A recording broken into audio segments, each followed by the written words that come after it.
Hello everyone, I am MANO Scaling, and I am here to help you today. I know you use this video to fall asleep, so before that, please like the video and subscribe to the channel, and also tell me where you are from and what time you are watching. Now get comfortable and relax.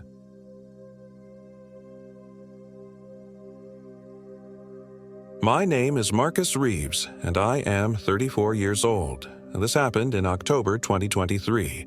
The first sign should have been the silence. Anyone who spent time in forests knows they're never truly quiet. Birds call, insects buzz, leaves rustle.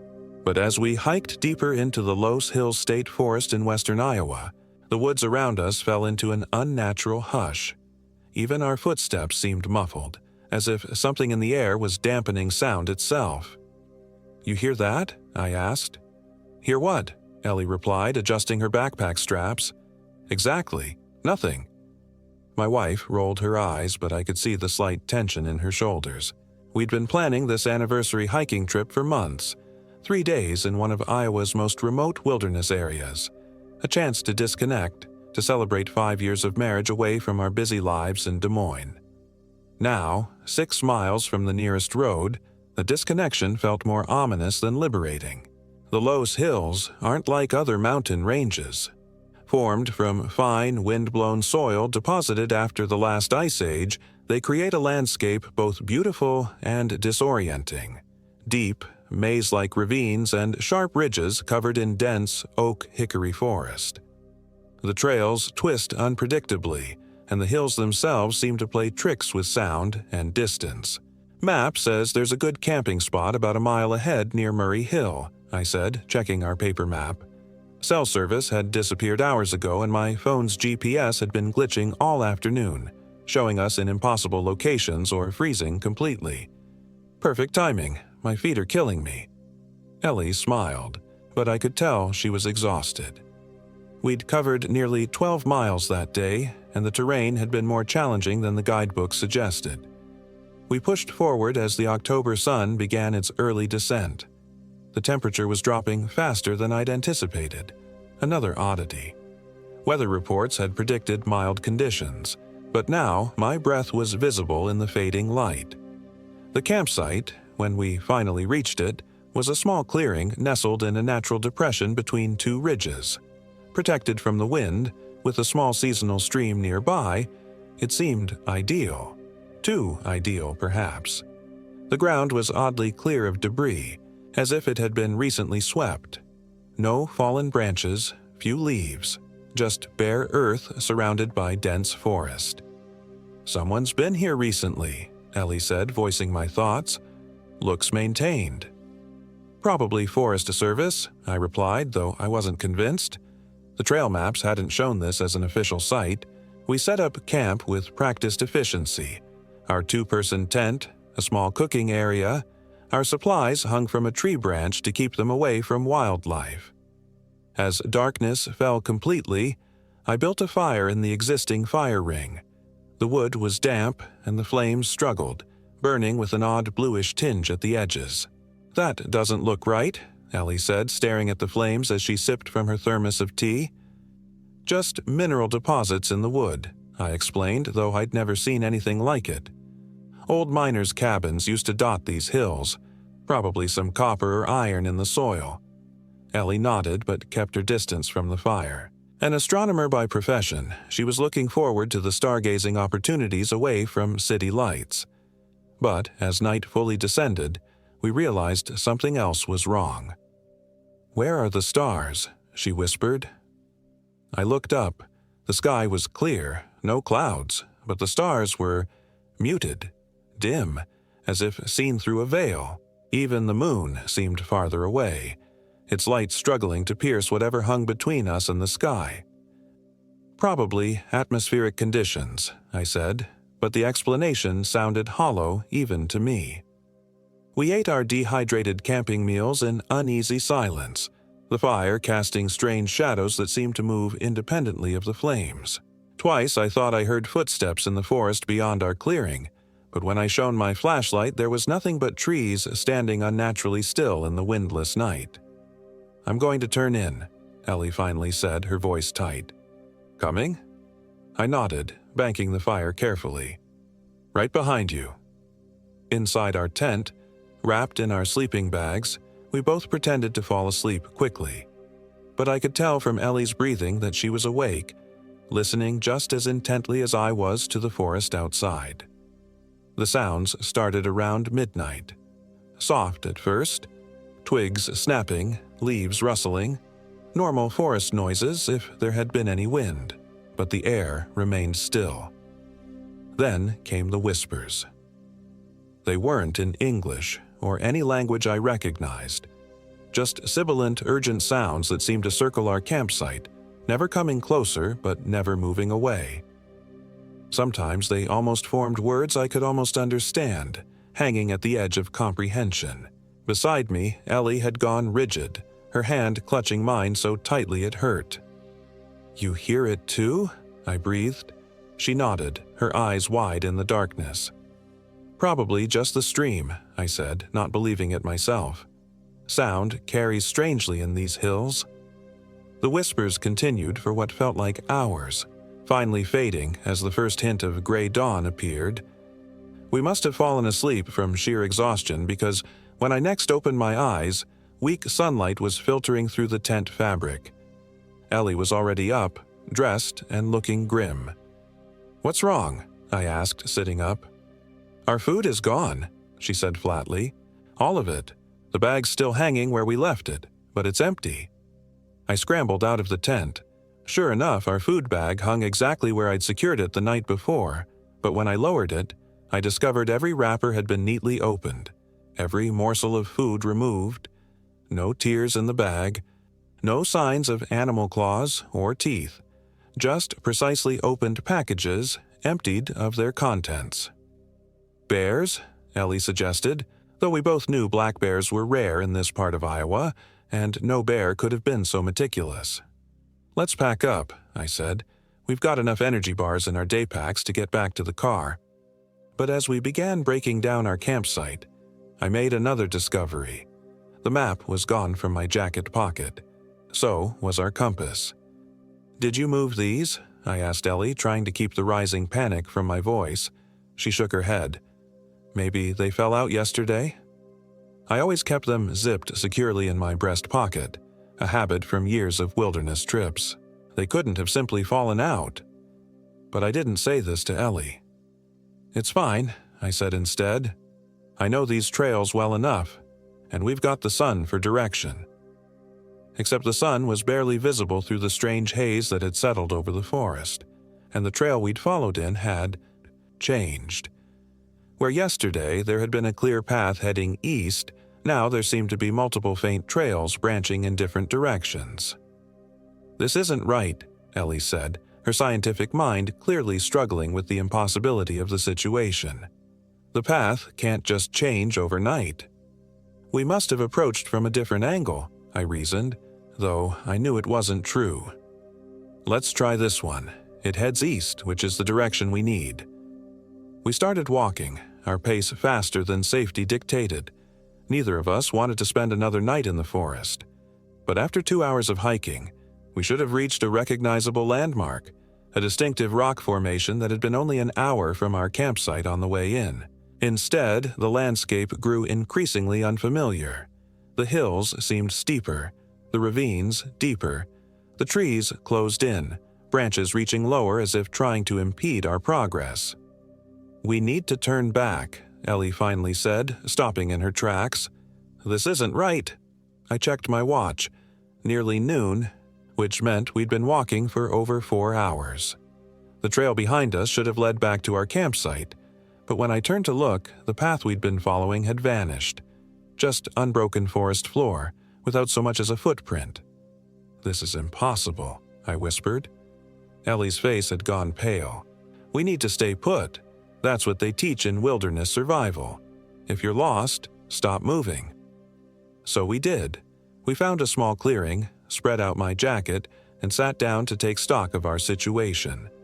We had about a liter of water each, a handful of energy bars, a lighter, a first aid kit, a small tarp for emergency shelter, and our day packs with extra layers of clothing. No map, no compass, no GPS that worked. "Someone will come looking when we don't check in tomorrow," Ellie said, her voice carefully controlled. As an astronomer, she was used to working with the unfathomable, the mysterious. But this was different. This was immediate, physical. "Right," I agreed, "and we've got supplies to last until then. We just need to stay calm and conserve energy." We ate sparingly and tried to formulate a plan. The rational approach would be to follow a stream downhill, which should eventually lead to civilization. The problem was finding a stream. The small one near our campsite was nowhere to be seen, and the terrain offered no clear indication of watershed. As afternoon waned, we decided to set up a temporary camp using the tarp as a lean-to. We gathered what dry wood we could find and built a small fire, though it burned with that same unsettling bluish tinge at the edges. That's when we first saw the girl. She stood at the edge of our clearing, a child of perhaps 8 or 9 wearing a simple white dress that was impossibly clean given our surroundings. Her dark hair hung in 2 neat braids, and her skin had an unhealthy pallor. "Hello there," Ellie called softly, clearly relieved to see another person. "Are you lost, too?" The girl didn't respond. She simply watched us with unblinking eyes that reflected our firelight like an animal's. "Where are your parents?" I tried, rising slowly so as not to startle her. The girl tilted her head, an oddly mechanical movement. "They're waiting," she finally said, her voice flat and emotionless. "In the hollow tree. They sent me to bring you." A chill ran through me that had nothing to do with the dropping temperature. "Who sent you?" I asked. "The old ones," she replied as if it should be obvious. "They're hungry."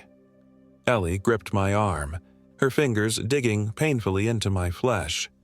"Sweetie," she said to the girl, her voice strained but gentle, "we're lost and trying to get back to the main trail. Can you help us find our way out of the forest?" The girl's face remained expressionless. "You can't leave the hollows once they've chosen you. No one ever leaves." Then she smiled, revealing teeth that were too numerous, too sharp. "Follow me. It's easier if you don't fight." She turned and began walking into the dense trees. "We are not following her," Ellie hissed. I nodded, every instinct screaming danger. "We'll wait until she's gone, then move in the opposite direction." But the girl hadn't gone far. She stood just beyond the firelight, watching us with those reflective eyes. And now there were shapes moving in the darkness behind her, indistinct but humanoid, too tall and thin to be natural. "Put out the fire," I whispered urgently. "What? Why?" Ellie's voice rose with panic. "It's not keeping them away. It's making us visible. We need to move, now." We quickly gathered our few belongings, kicked dirt over the fire, and plunged into the darkening forest away from the girl and the shapes behind her. Branches clawed at our clothing. Roots seemed to rise up to trip us. But we kept moving, using the last light of dusk to pick our way forward. "Look for a stream," I gasped as we scrambled down a steep incline. "If we find running water, we follow it downhill." Behind us came sounds of pursuit. Not crashing or obvious movement, but soft, deliberate footfalls and that same whispering we'd heard the previous night, now urgent and angry. "There!" Ellie suddenly pointed. In the gathering gloom, a faint glimmer of water caught what little light remained. We half ran, half slid down the hillside toward it. The stream was little more than a trickle, but it was moving water, heading downhill. We followed its course, stumbling over rocks and fallen trees in near total darkness. I didn't dare use my flashlight, certain it would draw our pursuers. The whispers grew louder, closer. Occasionally, I caught glimpses of movement in my peripheral vision. Tall, emaciated figures moving between trees with unnatural speed and grace. The girl appeared and disappeared among them, always watching, always smiling that too wide smile. "They're herding us," Ellie gasped as we were forced to veer away from the stream by an impassable tangle of fallen trees. "Every time we try to keep following the water, something blocks our path." She was right. Whether by design or impossible coincidence, our route kept being diverted, always toward the same direction, deeper into the hills, away from any potential exit. After what felt like hours of this desperate flight, we stumbled into another clearing. In its center stood an enormous oak tree, its trunk split open to form a hollow large enough for a person to enter.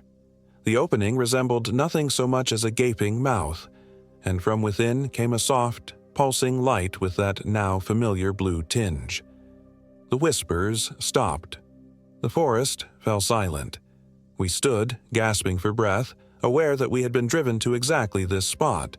The girl stepped from behind the hollow tree, still wearing that terrible smile. "They're waiting," she said. "Go inside. It's warmer there." "Who's waiting?" I demanded, my voice breaking with fear and exhaustion.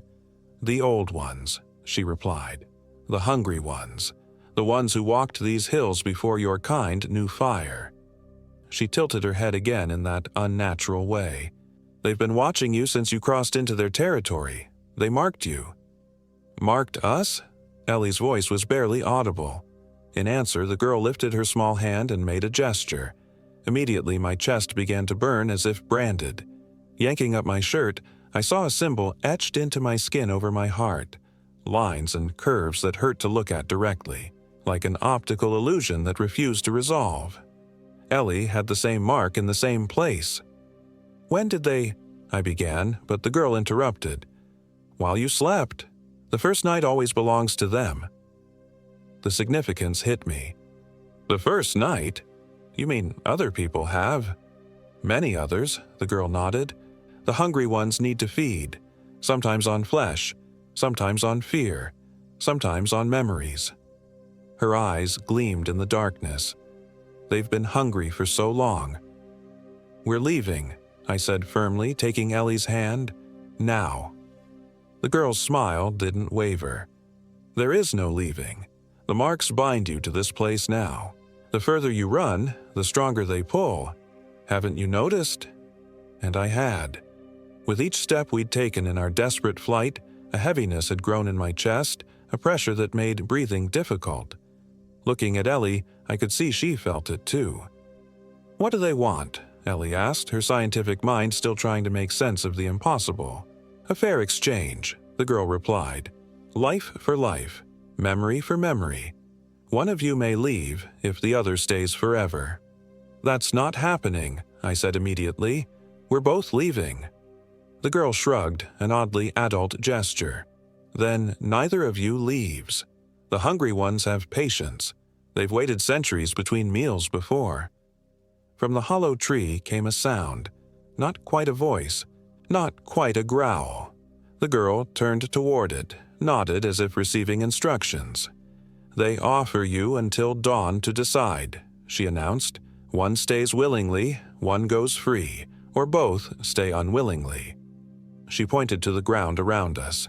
"You cannot leave this clearing now. The marks forbid it." To demonstrate, she picked up a stick and drew a line in the dirt encircling the clearing. As she completed the circle, the line began to glow with that eerie blue light. "Until dawn," she repeated, then turned and walked directly into the hollow tree, disappearing into the pulsing light within. Ellie and I stood in stunned silence for several minutes. Finally, she spoke. "We need to test the boundary." I nodded, and together we approached the glowing line. One step before reaching it, the pressure in my chest intensified painfully. Another step, and it felt like my ribs were being crushed in a vice. When I tried to lift my foot to cross the line, my muscles seized completely. "We can't cross," I confirmed, backing away until the pressure eased. Ellie's scientific mind was racing. I could see it in her eyes. "These are rules," she said. "Systems have rules. If we understand the rules, we can find loopholes." We retreated to the center of the clearing, as far from both the boundary line and the hollow tree as possible, and took stock of our situation. We had a few hours until dawn. Limited supplies, no obvious means of escape, and something hungry waiting for us to make an impossible choice. "Tell me about the marks again," Ellie said suddenly. "What exactly did she say?" I thought back.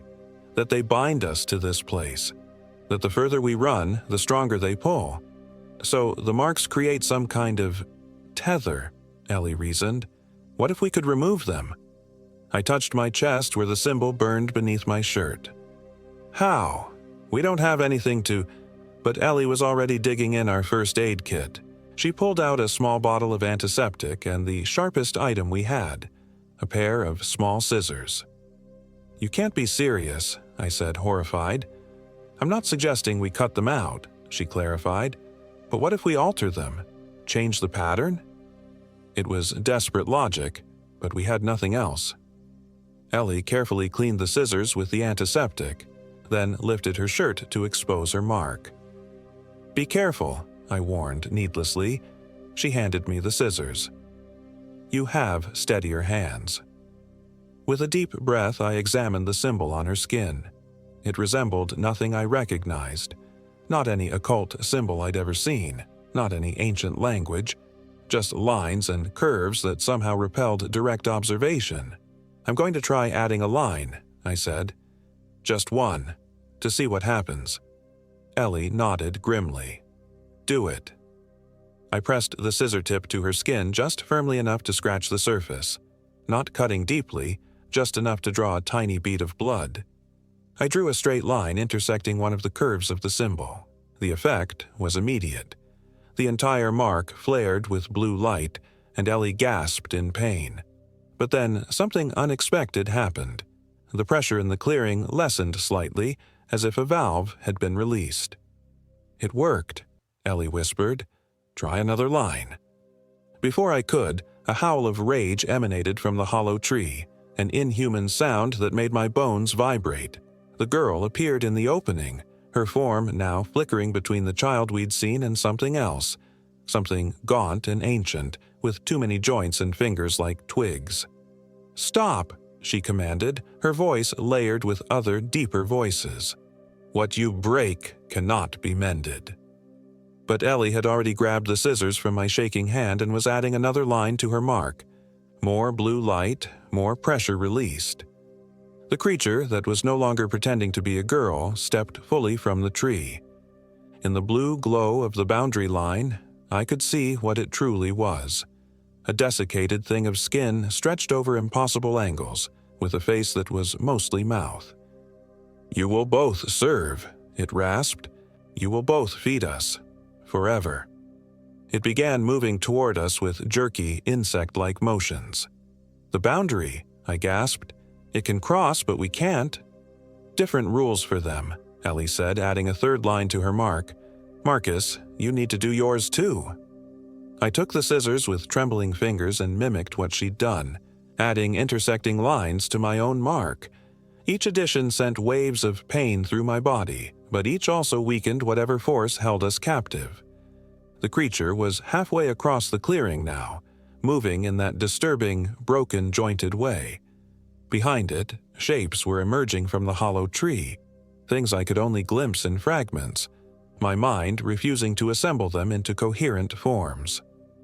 One more, Ellie gasped, adding a final line that crossed through the center of her mark. The symbol on her chest flared blue one last time, then went dark. The crushing pressure disappeared completely. Mine followed a moment later when I completed the same pattern. Run! I shouted, grabbing Ellie's hand. We sprinted for the boundary line, the creature's howls driving us forward. This time, there was no resistance when we crossed the glowing perimeter. The light flickered and died as we passed, and the furious screams behind us rose to an impossible pitch. We didn't stop running. Down hills, through streams, over fallen logs, we ran until our lungs burned and our legs threatened to give out. Dawn was breaking by the time we finally collapsed, gasping, beside what appeared to be an actual marked trail. Did we... make it? Ellie wheezed. I looked around, recognizing landmarks I'd seen in guidebooks. I think this is Turin Hollow Trail. It leads to a parking area. We were miles from where our car was parked, but at least we were on a marked path that would lead to civilization. As the sun rose higher, bringing warmth and light to the forest, the events of the night began to feel dreamlike. Impossible, But when we checked, the marks were still there on our chests, now altered by the lines we'd added and somehow dormant. No longer burning, no longer binding, but still present. A reminder. It took us most of the day to reach a ranger station, where we reported being lost but said nothing of hollow trees or hungry ancient things. No one would have believed us anyway. Later, we learned that the area where we'd been camping, a remote section of the Los Hills locals called the Hollows, had a history of disappearances dating back to pioneer days. Every few years, hikers went missing. Sometimes they were found, confused, and unable to account for lost time. More often, they were never seen again. We moved away from Iowa the following month, put as much distance as possible between ourselves and the Los Hills. But sometimes, in the deep of night, I wake to the sound of whispering in a language I almost understand. And the mark on my chest pulses with a faint blue light. Ellie feels it too. We don't talk about it much, but we both know. One day they'll call us back to the Hollows, and next time, changing the marks might not be enough.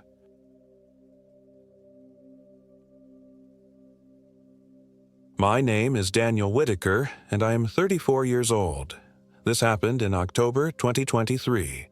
The first thing I noticed when we arrived at Maquoketa Cave State Park was the silence.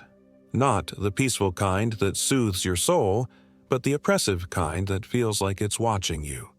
I'd been to many hiking spots across Iowa before, but something about this place immediately felt different. "This is going to be epic," said Mike, my best friend since college. His enthusiasm had gotten us into plenty of adventures over the years, some more ill-advised than others. "Pristine wilderness," added Trevor, adjusting his expensive hiking backpack. As our co-worker and the newest addition to our small group, he was trying hard to fit in, having only joined us on 2 previous outings. The 3 of us had escaped our desk jobs at the Cedar Rapids tech firm for a long weekend, driving the 2 hours to explore what locals claimed were the most impressive cave systems in the Midwest. The autumn weather seemed perfect. Crisp, but not freezing, leaves displaying vibrant shades of orange and red against the gray limestone formations that jutted from the earth like ancient monuments. I pulled my Jeep into the nearly empty parking lot. It was Thursday, and we'd deliberately come midweek to avoid crowds. Looking back, I realize how tragically that decision played out. "Reception's spotty already," Trevor noted, waving his phone around. Mike laughed. "That's the point, corporate boy. 3 days, no emails, no calls, just us, the wilderness, and whatever beer fits in our packs." I grabbed my backpack from the trunk, feeling the reassuring weight of my camping gear. Maps say there are over a dozen caves here. Some you can walk through standing up, others you need to crawl. "Including the famous Dance Hall Cave," Mike added, pointing to our trail map. "Half a mile long. Figure we'll camp near it tonight, then explore the deeper system tomorrow." Trevor looked nervously at the darkening sky. "You guys sure about this? Park website said some caves are closed seasonally."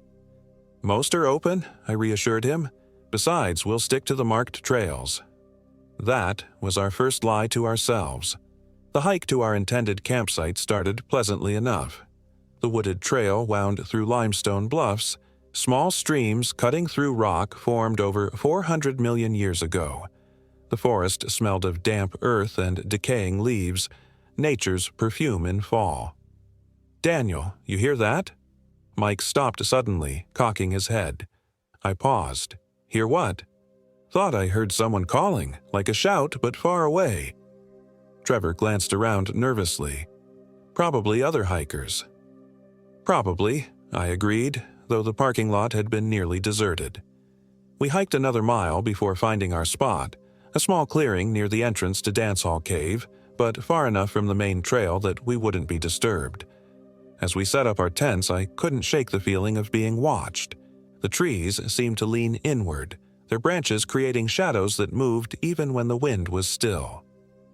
"Check this out," Trevor called, holding something in his palm.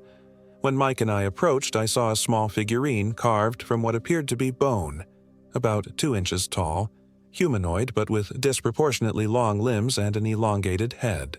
"Where'd you find that?" I asked. Just here on the ground. Looks old." "Probably someone's weird souvenir they dropped," Mike said, though he eyed it warily. "Put it back." Trevor hesitated but placed it at the base of a nearby tree.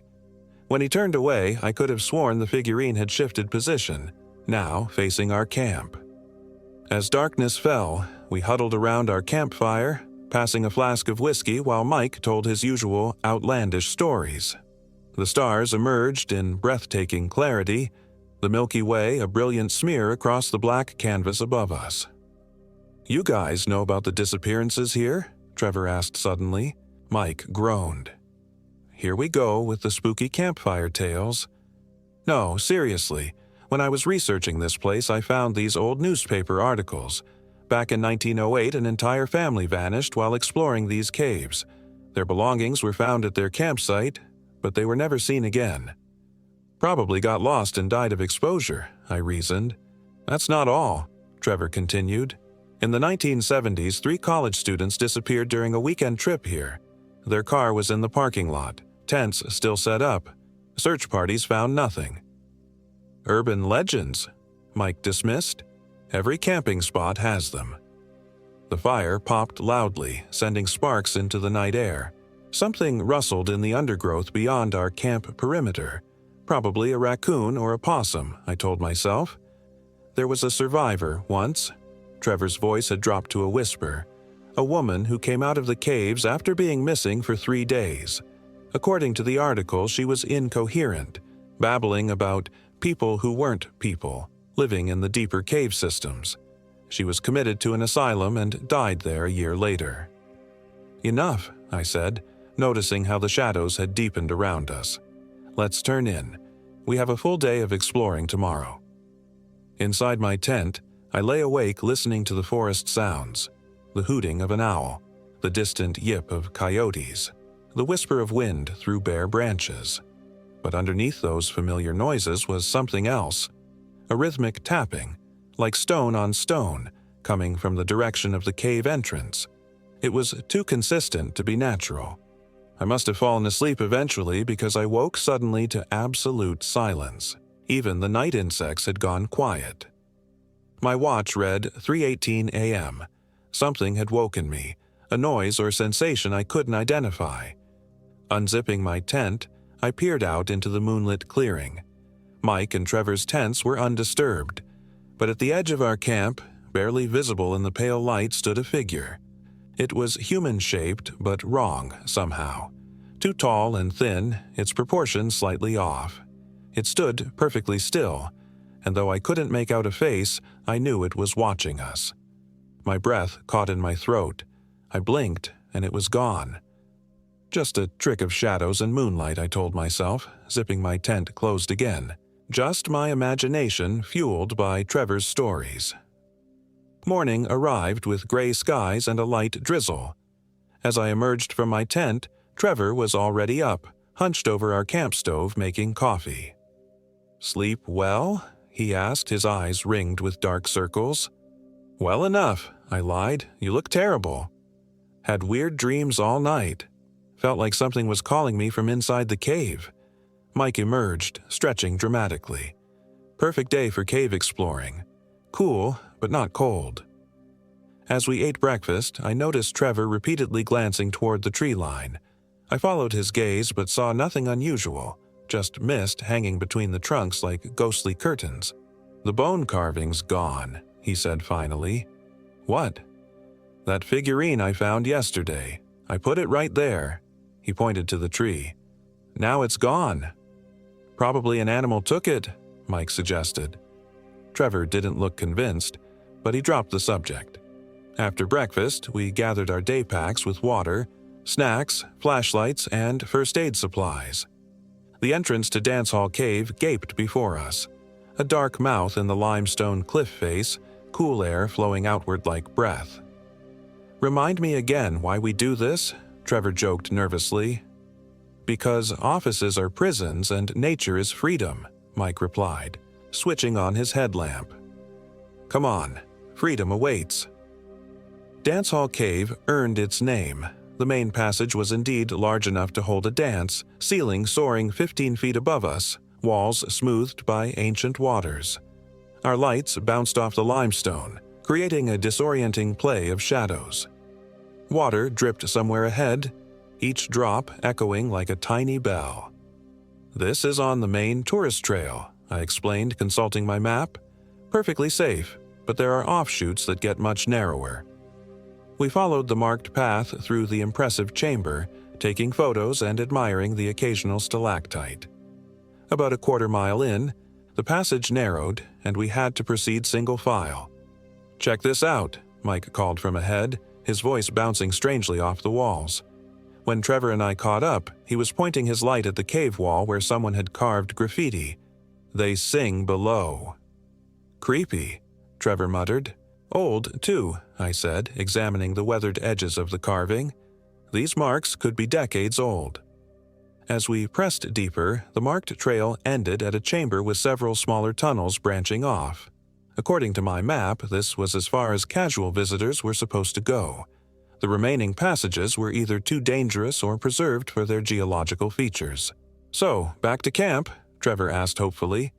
Mike snorted. "We've barely started. Look, that passage isn't blocked off." He pointed to an opening about 3 feet high at the chamber's far end. "It's not on the approved trail," I pointed out. "Since when do we stick to approved anything?" Mike was already heading toward it. I hesitated, looking at Trevor's uncertain face. "We'll just peek in," I assured him. "We won't go far." The smaller tunnel required us to crouch, the ceiling occasionally dipping so low we had to crawl. The air became noticeably colder and damper. Our breathing and footsteps created a soundtrack of small, intimate noises that somehow made the vast darkness around us more oppressive. After about 10 minutes of uncomfortable progress, the tunnel widened into another chamber, smaller than dance hall but still impressive. Unlike the tourist areas, this room displayed untouched cave formations. Delicate stalactites hung like icicles, some so thin they appeared translucent when our lights shone through them. "Worth it," Mike whispered, his voice hushed with genuine awe.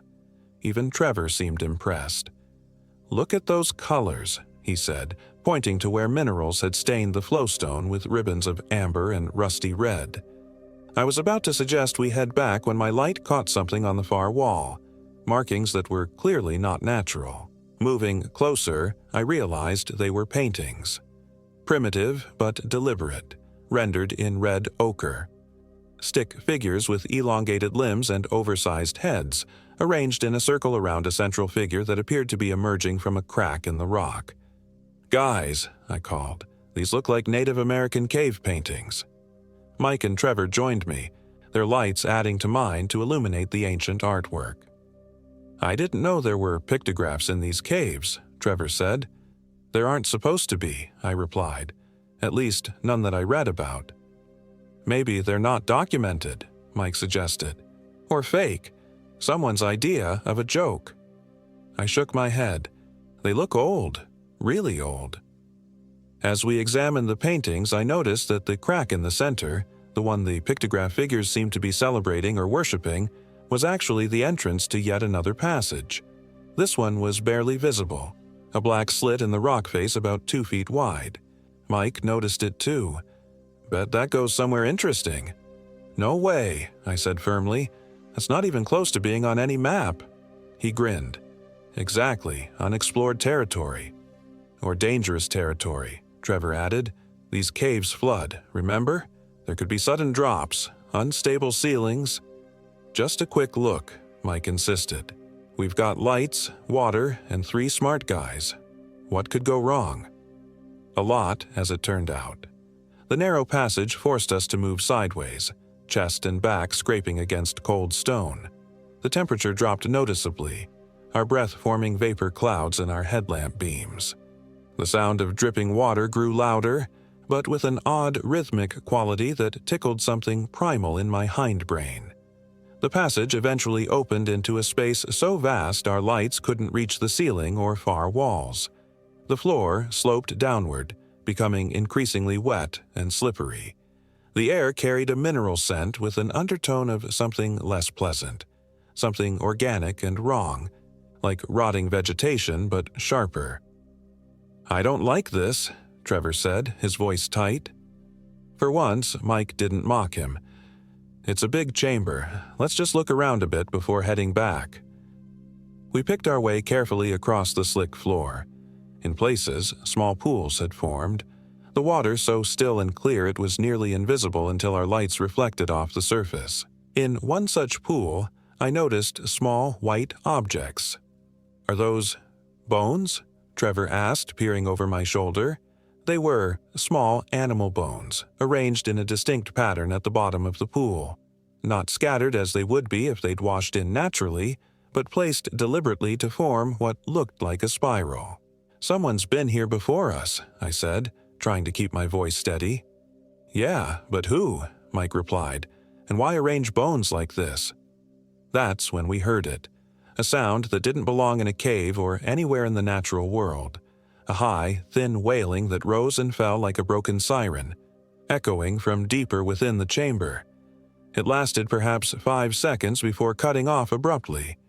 We froze, instinctively moving closer together. "What the hell was that?" Trevor whispered. "Cave acoustics," Mike suggested, but his usual confidence had evaporated. Wind through narrow passages can make weird sounds. "There's no wind down here," I pointed out. We waited in silence, our headlamps creating small islands of light in the vast darkness. The dripping water continued its irregular rhythm, like coded messages tapped out in an unknown language. "We should go back," Trevor said. I nodded agreement, but Mike pointed his light toward the chamber's far side. "There's something over there. Looks man-made." Before we could stop him, he was picking his way across the uneven floor. Trevor and I had little choice but to follow, not wanting to separate in this unsettling place. What Mike had spotted was a stone structure, a rough altar about waist-high, formed from flat rocks stacked and balanced with obvious human intent. On its surface lay more bones, larger than the ones in the pool, arranged in a circle. In the center of the circle was one of the bone figurines like Trevor had found near our camp, only larger, about 6 inches tall. "Okay, this is officially creepy," Mike admitted. "Who builds shrines in unmapped cave sections?" "Let's go," I urged. "Now." As I turned to leave, my light caught movement at the chamber's edge. Just a flicker, there and gone, but unmistakably something moving in the darkness beyond our light's reach. "Did you see that?" I hissed. "See what?" Trevor asked, panic edging his voice.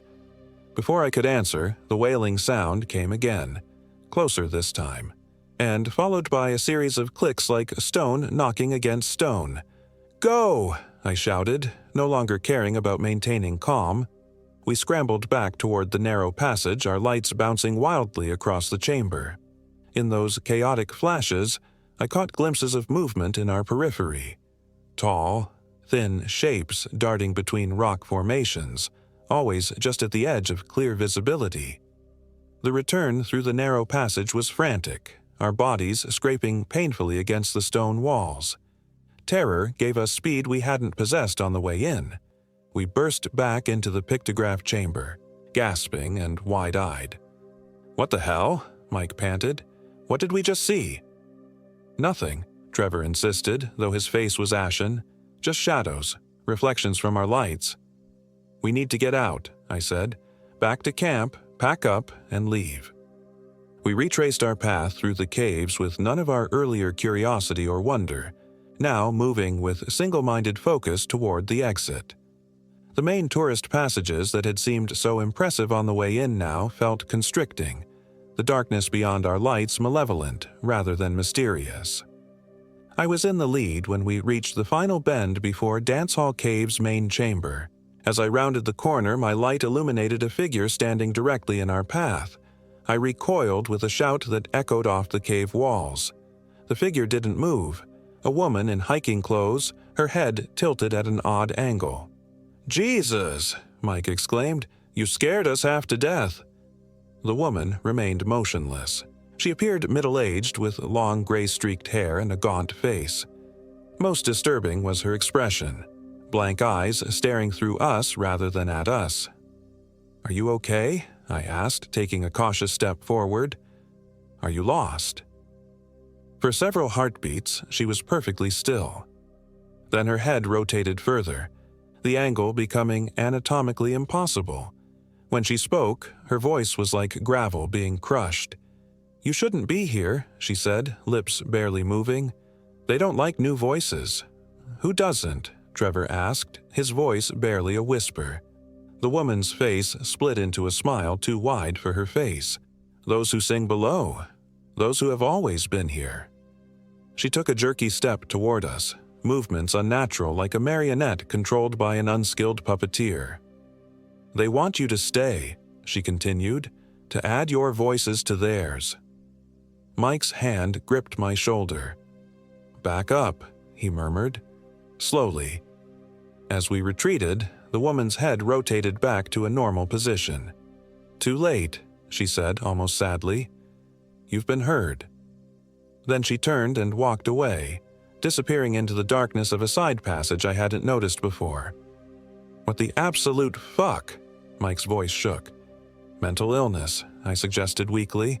"She must be a homeless person living in the caves." "Did you see how her head moved?" Trevor was nearly hyperventilating. "That wasn't possible."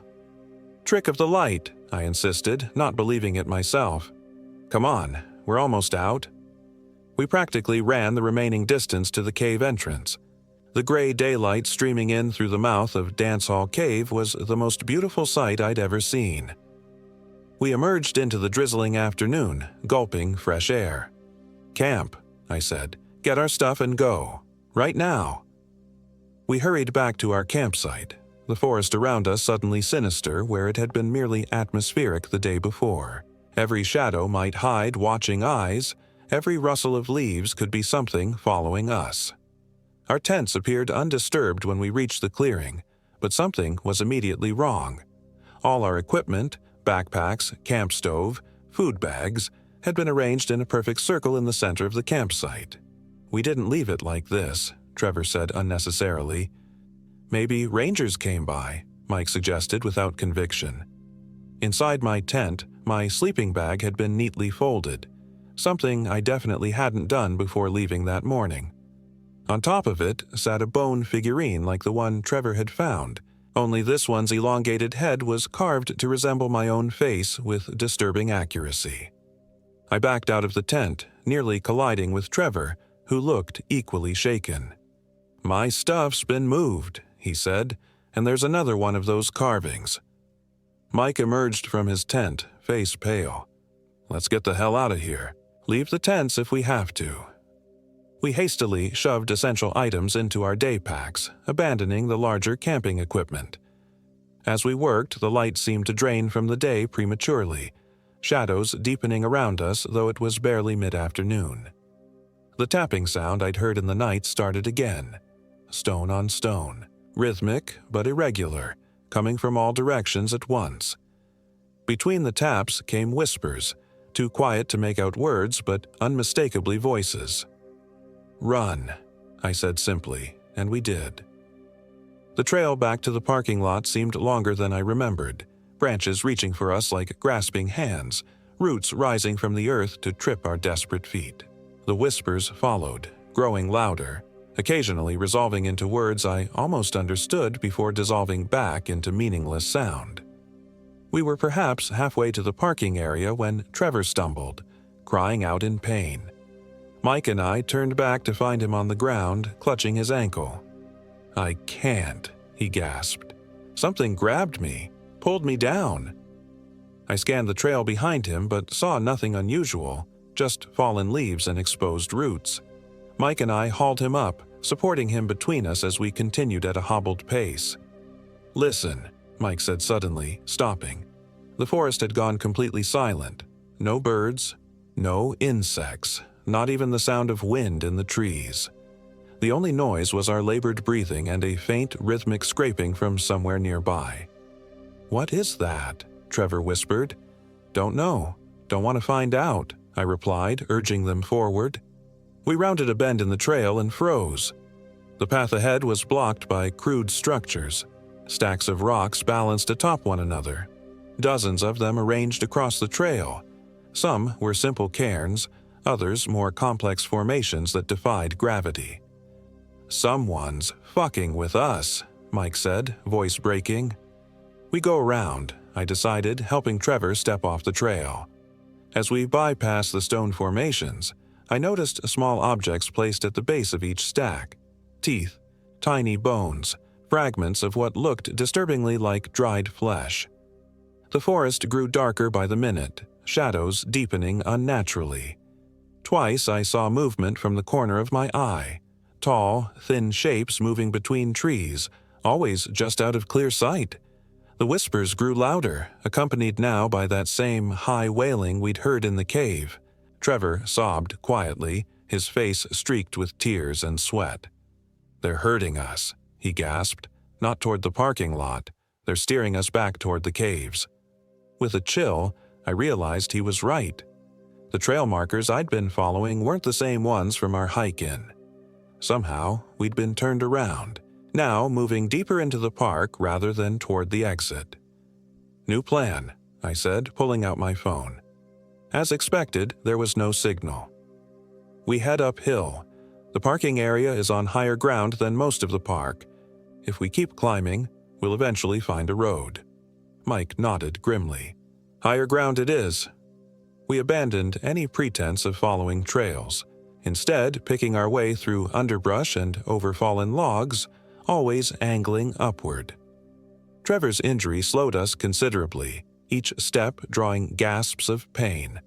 The whispers continued, sometimes seeming to come from directly beside us, other times from far away. Occasionally, clear words emerged. "Stay. Join. Below." As we climbed a particularly steep hillside, Trevor's injured leg gave out completely. He collapsed with a cry, rolling several feet back down the slope. "I can't," he sobbed. "I can't go anymore." Mike and I scrambled down to him. His face was gray with pain and exhaustion, eyes wide with terror. "We'll carry you if we have to," Mike insisted. "We're not leaving you." "You have to," Trevor said, voice suddenly calm. "Look." He pointed back down the slope we'd been climbing.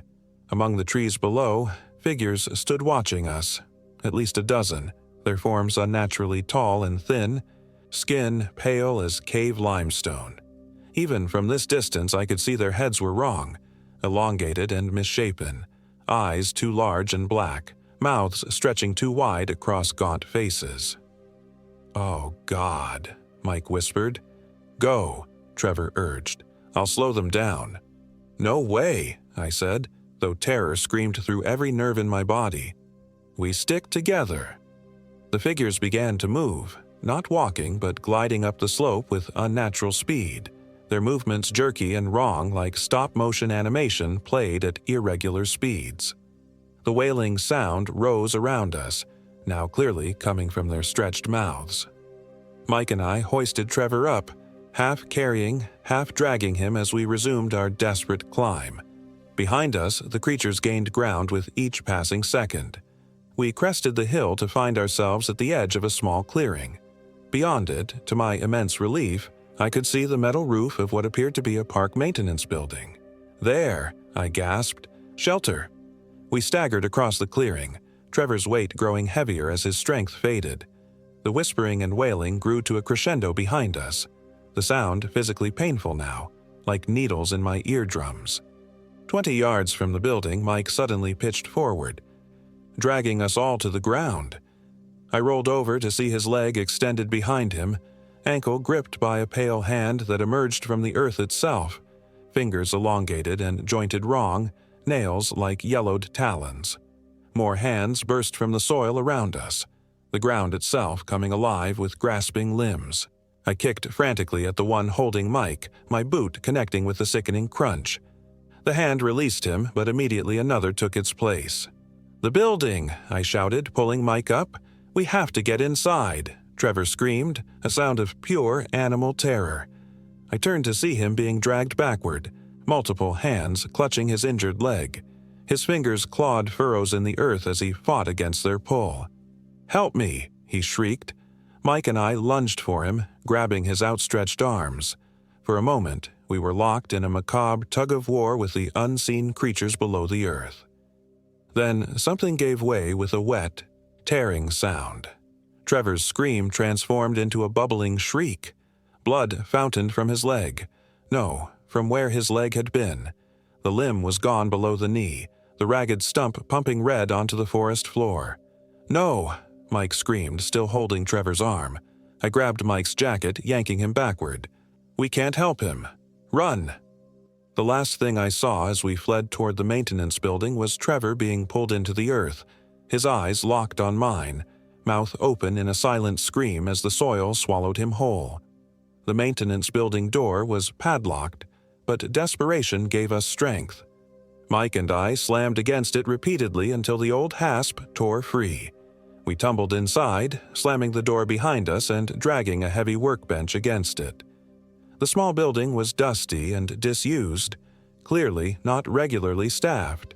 Old tools hung on walls, bags of mulch and salt stacked in corners. A single, grimy window provided the only light.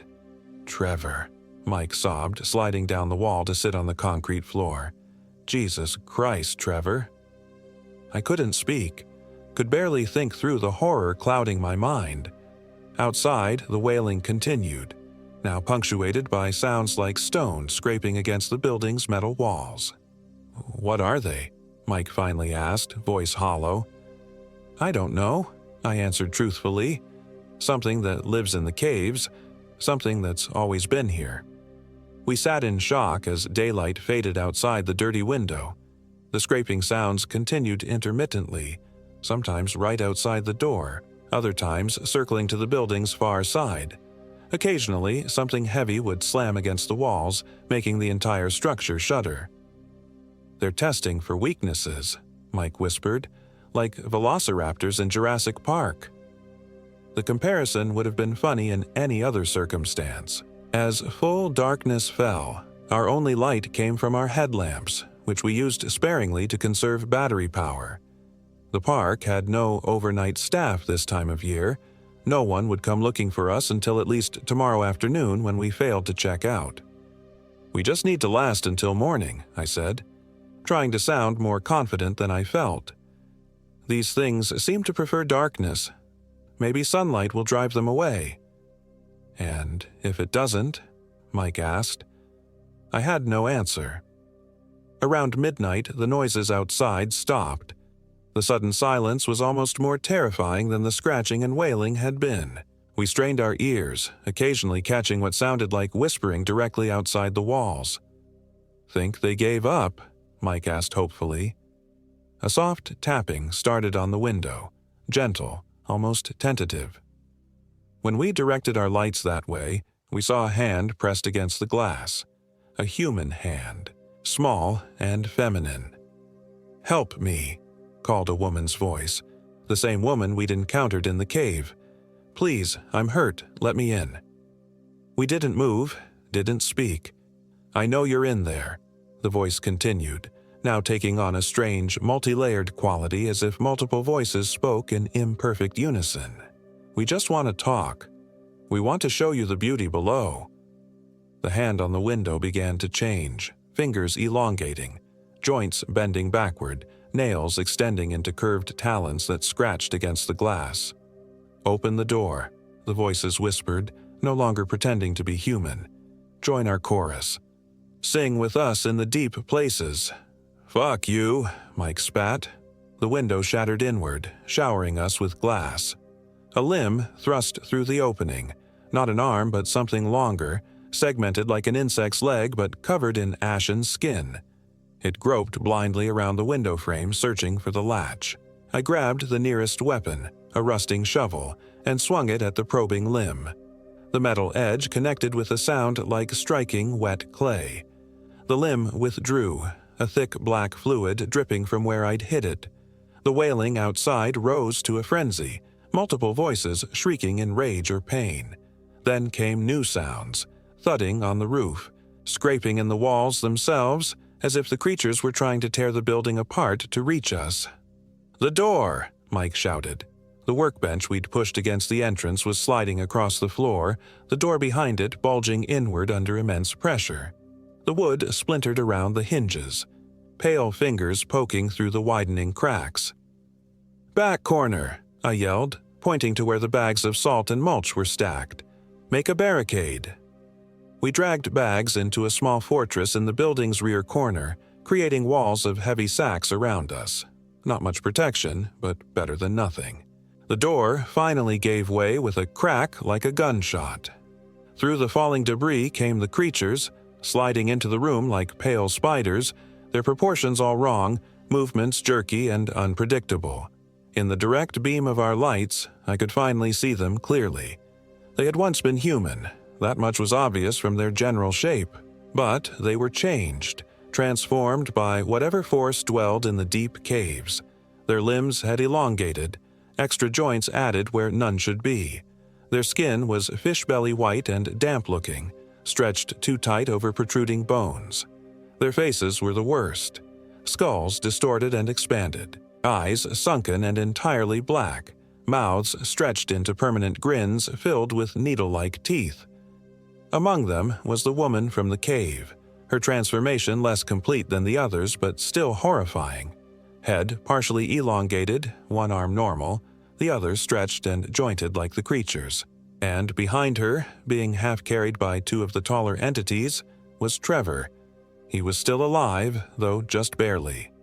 His skin had already begun to pale, taking on the creature's alabaster hue. The stump of his leg was wrapped in some kind of fibrous material that pulsed with his heartbeat. His eyes were wide and conscious, silently pleading. "Trevor," Mike moaned. "God, Trevor, I'm so sorry." "Not Trevor anymore," said the woman, her voice that same unsettling chorus of overlapping tones. "Nearly one of us now, soon to join the singing." "What do you want?" I demanded, clutching the shovel so hard my knuckles ached. "Want?" The woman tilted her head at an impossible angle. "We want what we have always wanted. New voices for the chorus, new forms for the deep places." The creatures advanced slowly, forcing us back against the wall of bags. There were at least a dozen of them now, filling the small building with their wretched forms. The stench was overwhelming. That same rotting vegetation smell from the cave, but stronger, mixed with something metallic and wrong. "They've lived in the caves for centuries," the woman explained conversationally, as if discussing the weather. "Taking those who wander too deep, changing them, improving them." "You're insane," Mike said. "You're all fucking insane." She smiled, her mouth stretching wider than any human mouth should. "Sanity is a surface concept. In the deep places, other rules apply." One of the creatures darted forward with shocking speed, taloned hand grasping for Mike's ankle. He kicked it away, but another immediately took its place. They were toying with us now, making small lunges before retreating, wearing down our resolve. I swung the shovel in wide arcs, trying to keep them at bay. "Stay back." "The change hurts," the woman said, "but after is glorious. You'll hear the earth speaking. You'll sing with us in caverns no human has ever seen." As if on cue, the creatures began to wail again. That same haunting sound we'd heard in the caves, but now structured, almost melodic in its alien way. The sound vibrated in my chest, making my vision blur and my thoughts scatter. Mike grabbed my arm. "The salt," he hissed. "Throw the salt." It was a desperate move, but we had nothing else. I slashed open the nearest bag with the shovel's edge while Mike grabbed handfuls of rock salt, hurling them at the advancing creatures. The effect was immediate and shocking. Where the salt touched their pale skin, it sizzled and smoked. The creatures recoiled, their wailing shifting to shrieks of pain. The woman who had once been human covered her face, black fluid seeping between her fingers where the salt had struck her cheek. "More!" I shouted, ripping open another bag. We flung salt in wide arcs, creating a barrier between us and them. The creatures retreated toward the broken door, dragging Trevor with them. His eyes met mine one last time, pleading, terrified but with a glimmer of understanding. Then they were gone, slithering into the night with inhuman speed. The sudden silence was deafening. Mike and I stood panting in our corner fortress, surrounded by torn bags of salt, unable to believe we were still alive. "They're afraid of salt," Mike whispered, his voice hoarse. "Why would they be afraid of salt?" "I don't know," I replied. "Purification, maybe? Salt's been used as a protective agent in folklore worldwide." "Will they come back?"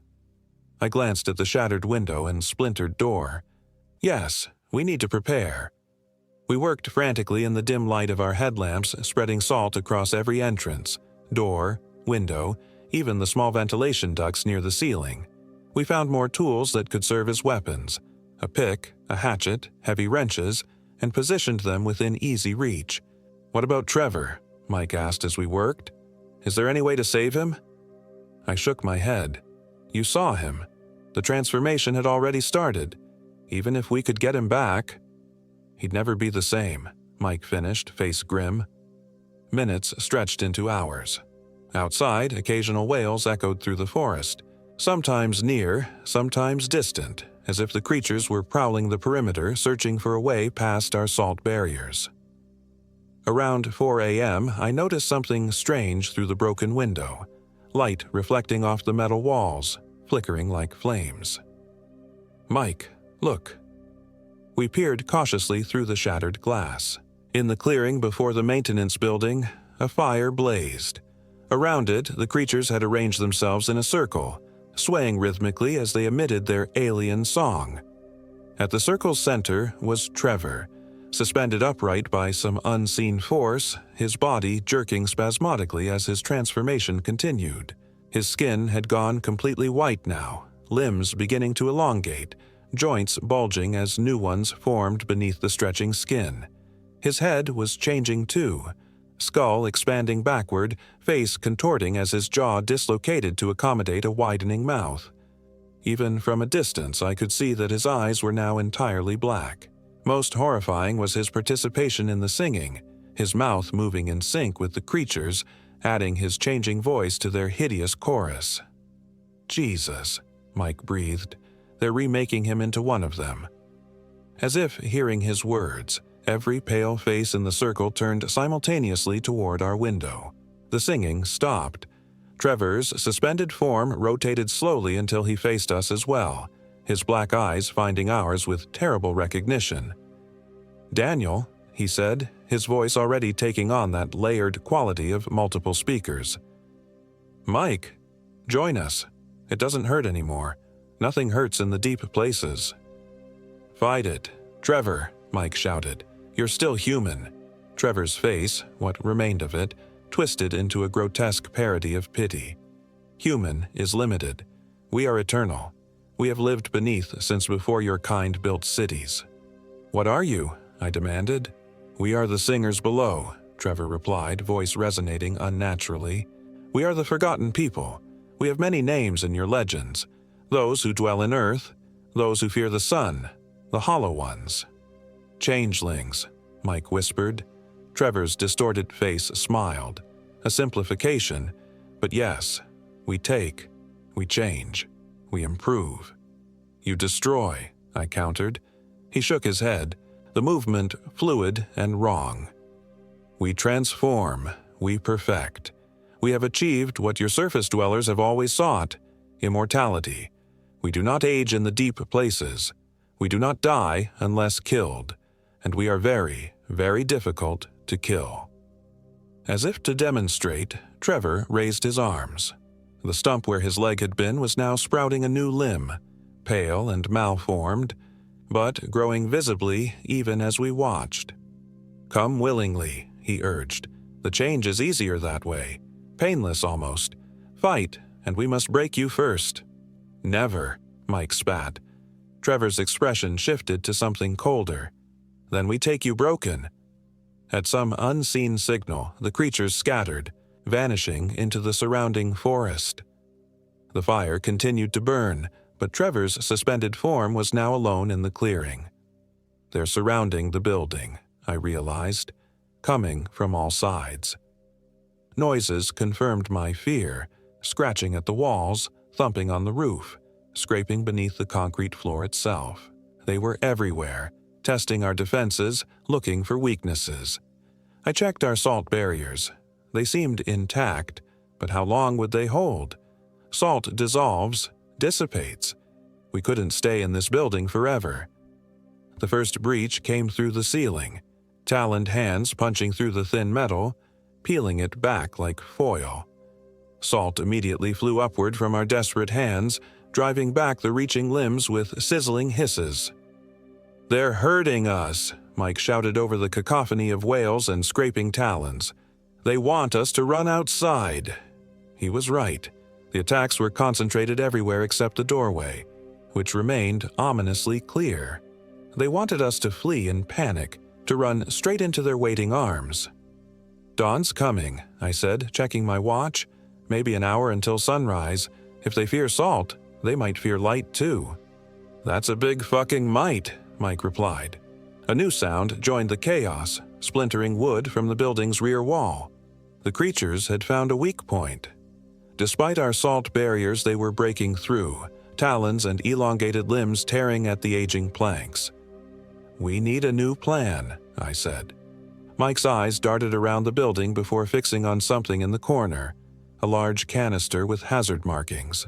"What about that?" It was industrial herbicide, potent enough to require warning symbols plastered across its surface. "Chemical warfare," I muttered. "Worth a shot." We positioned ourselves with the canister between us. I found the pressure valve while Mike located the sprayer attachment. Neither of us voiced the obvious flaw in our plan.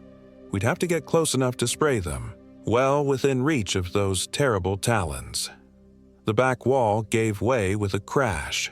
Pale forms slithered through the opening, moving with that same unnatural stop-motion quality. I cranked open the tank's valve while Mike aimed the spray nozzle.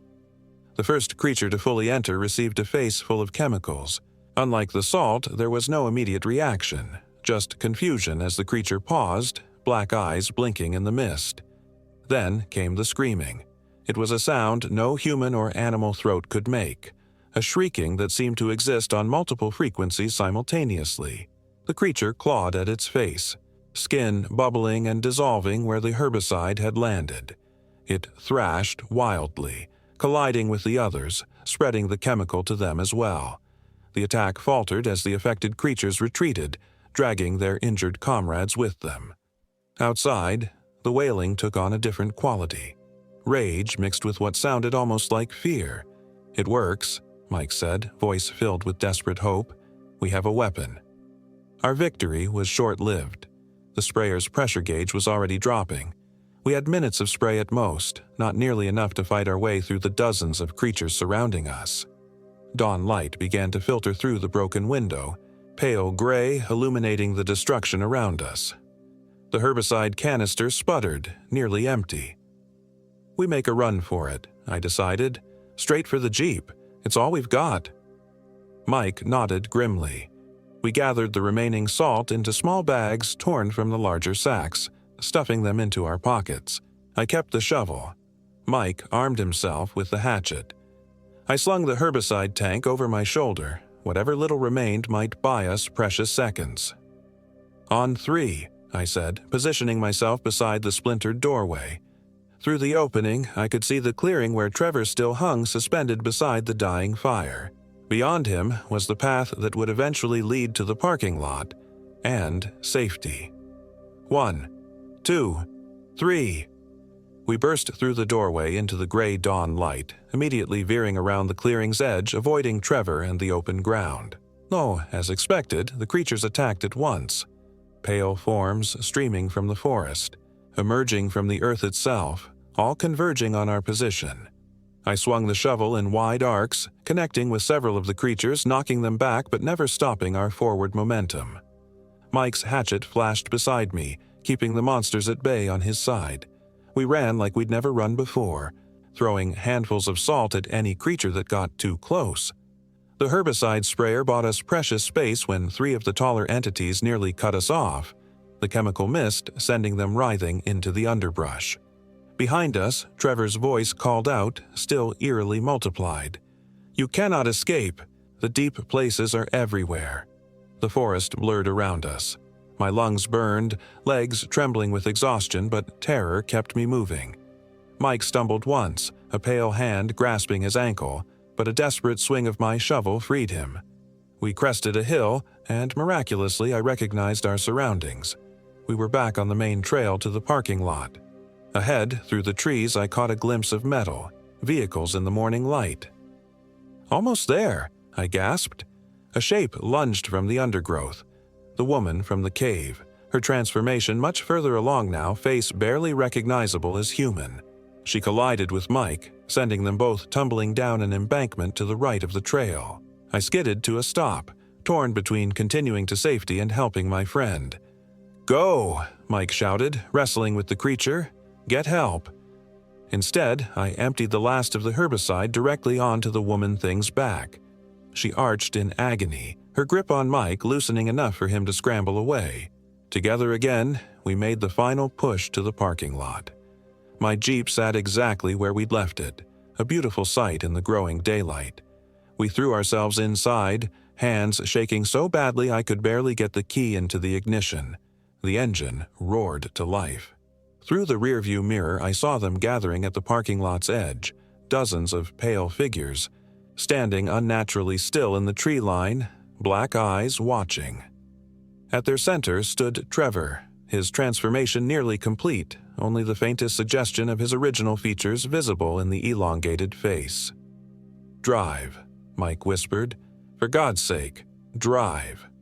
I slammed the Jeep into reverse, then spun it forward, tires squealing as we accelerated away from Maquoketa Caves State Park. In the mirror, I watched the pale figures retreat into the forest shadows as sunlight fully illuminated the area. We drove in silence for nearly an hour, neither of us able to process what we'd experienced. Finally, at a gas station near the outskirts of Cedar Rapids, Mike spoke. "What do we tell people? About Trevor?" I shook my head. Who would believe us? We'd sound insane. "So what then? He just disappeared while hiking? Another statistic?" "Yes," I said grimly. "That's exactly what happens, like all the others before him." We reported Trevor missing later that day. Search parties combed Maquoketa Caves for a week but found nothing. No body, no blood, no sign of what had happened. Our story was simple. He'd gone ahead on the trail and never returned to the campsite. We'd searched for hours before seeking help. No one questioned why we'd abandoned our camping equipment. No one asked about our numerous cuts and bruises. No one wondered why neither of us would look directly at the cave entrance when the search teams assembled there. Trevor's parents came from Wisconsin, hollow-eyed and grief-stricken. I couldn't meet their gaze, knowing their son still existed in some form, transformed into something inhuman that lived beneath the earth. Mike and I made a pact never to speak of what we'd seen, but some things can't be forgotten. I haven't slept properly since. Every sound in the darkness might be stone tapping against stone. Every shadow might conceal pale, elongated limbs. When it rains, the mineral smell brings back memories of cave air and sizzling flesh. 2 weeks after our escape, a small package arrived at my apartment. No postmark, no return address. Inside was a bone figurine, carved in my likeness, with a single word scratched into its base: soon. I moved to Arizona the following week. Mike fled to Florida. We chose states with few caves, few dark places. We never contact each other, afraid that any connection between us might somehow lead them to us again. I tell myself they can't leave their caves, can't travel far from their deep places, but sometimes when I wake in the night to the sound of tapping at my window, I wonder if that's true. The singers below have been patient for centuries. They can be patient a while longer. I know they're waiting for me, waiting to take me back to the deep places, to add my voice to their endless, terrible chorus. And sometimes, God help me, I can almost hear them calling.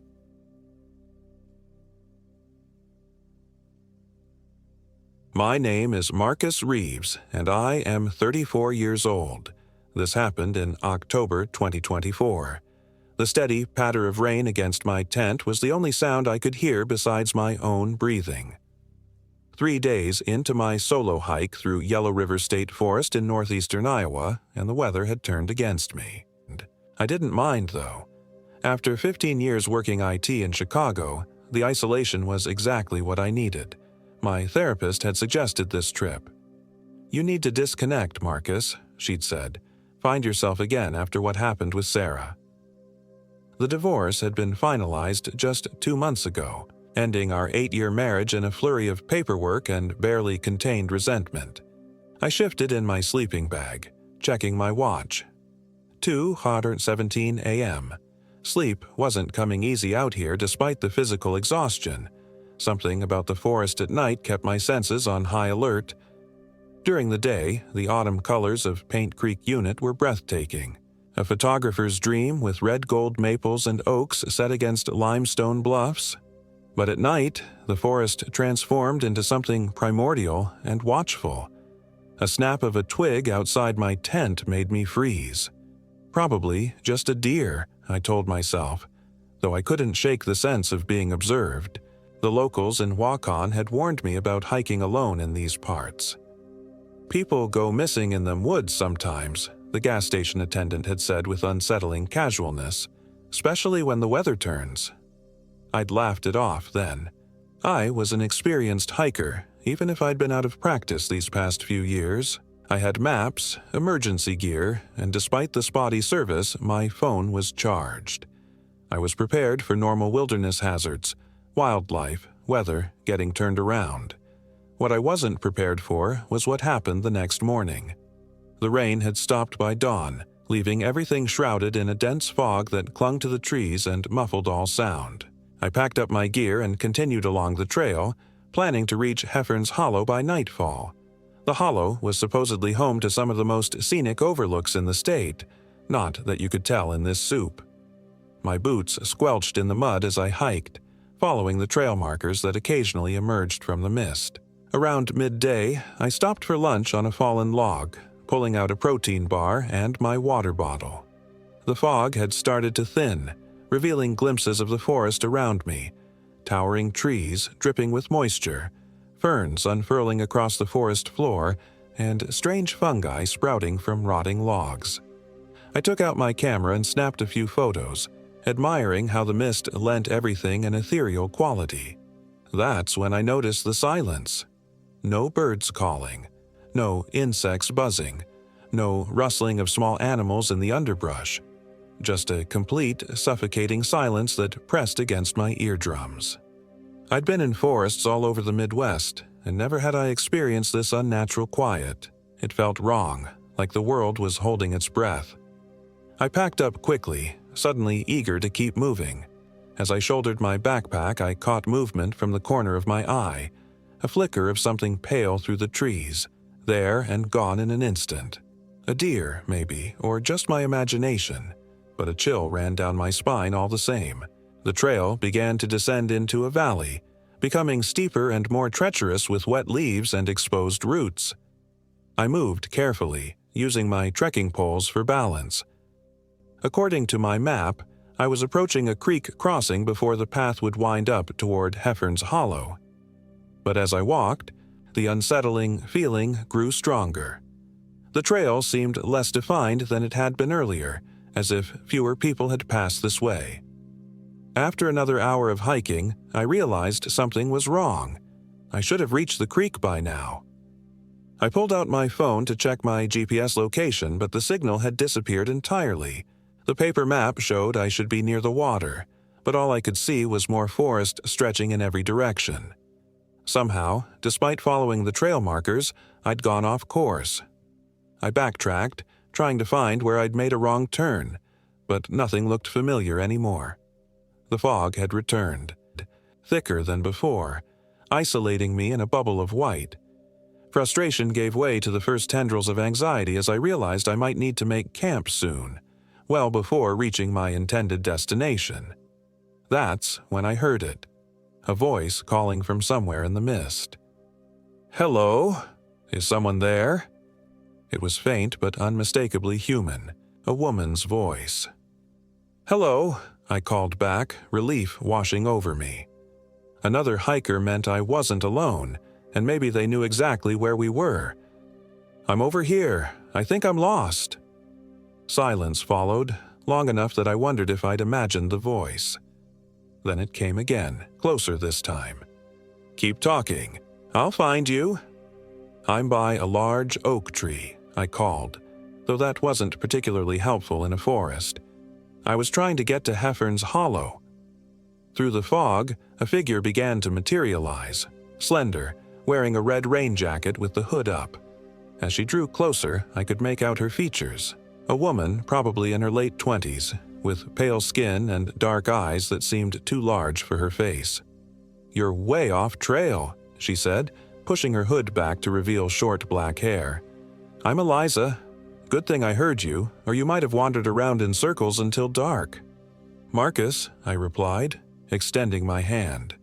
Her fingers were ice cold when they touched mine, despite the gloves she wore. "Thank you for finding me. I don't know how I got so turned around." Eliza's smile didn't quite reach her eyes. "It happens in these parts. The Hollow plays tricks on folks who come here alone." She glanced at the darkening sky.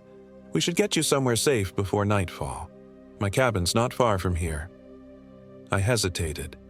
Following a stranger in the woods went against every safety protocol, but the alternative was spending another night alone in a tent, potentially still lost. And there was something compelling about Eliza, a quiet intensity that made me want to trust her. "Lead the way," I finally said, adjusting my pack. Eliza moved with surprising speed and confidence through the misty forest, hardly making a sound as she walked. I struggled to keep up, my boots heavy with mud while she seemed to glide over the difficult terrain. We didn't speak much as we hiked, but occasionally she would point out a plant or formation. "That's ghost pipe. It has no chlorophyll." Or, the locals call that rock formation the Devil's Pulpit.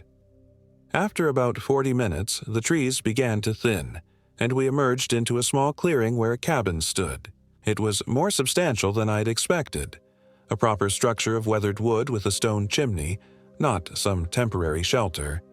Smoke curled from the chimney, suggesting a fire already burning inside. "You live out here?" I asked, surprised. We were deep in the state forest where private residences shouldn't exist. "It's been in my family for generations," Eliza said, unlocking the heavy wooden door. "From before, this was state land. We have an arrangement." The interior of the cabin was cozy but sparse. A main room with a fireplace, a small kitchen area, a door I assumed led to a bedroom, and another that was probably a bathroom. Bundles of dried herbs hung from the ceiling beams, filling the air with a mixture of earthy and sweet scents.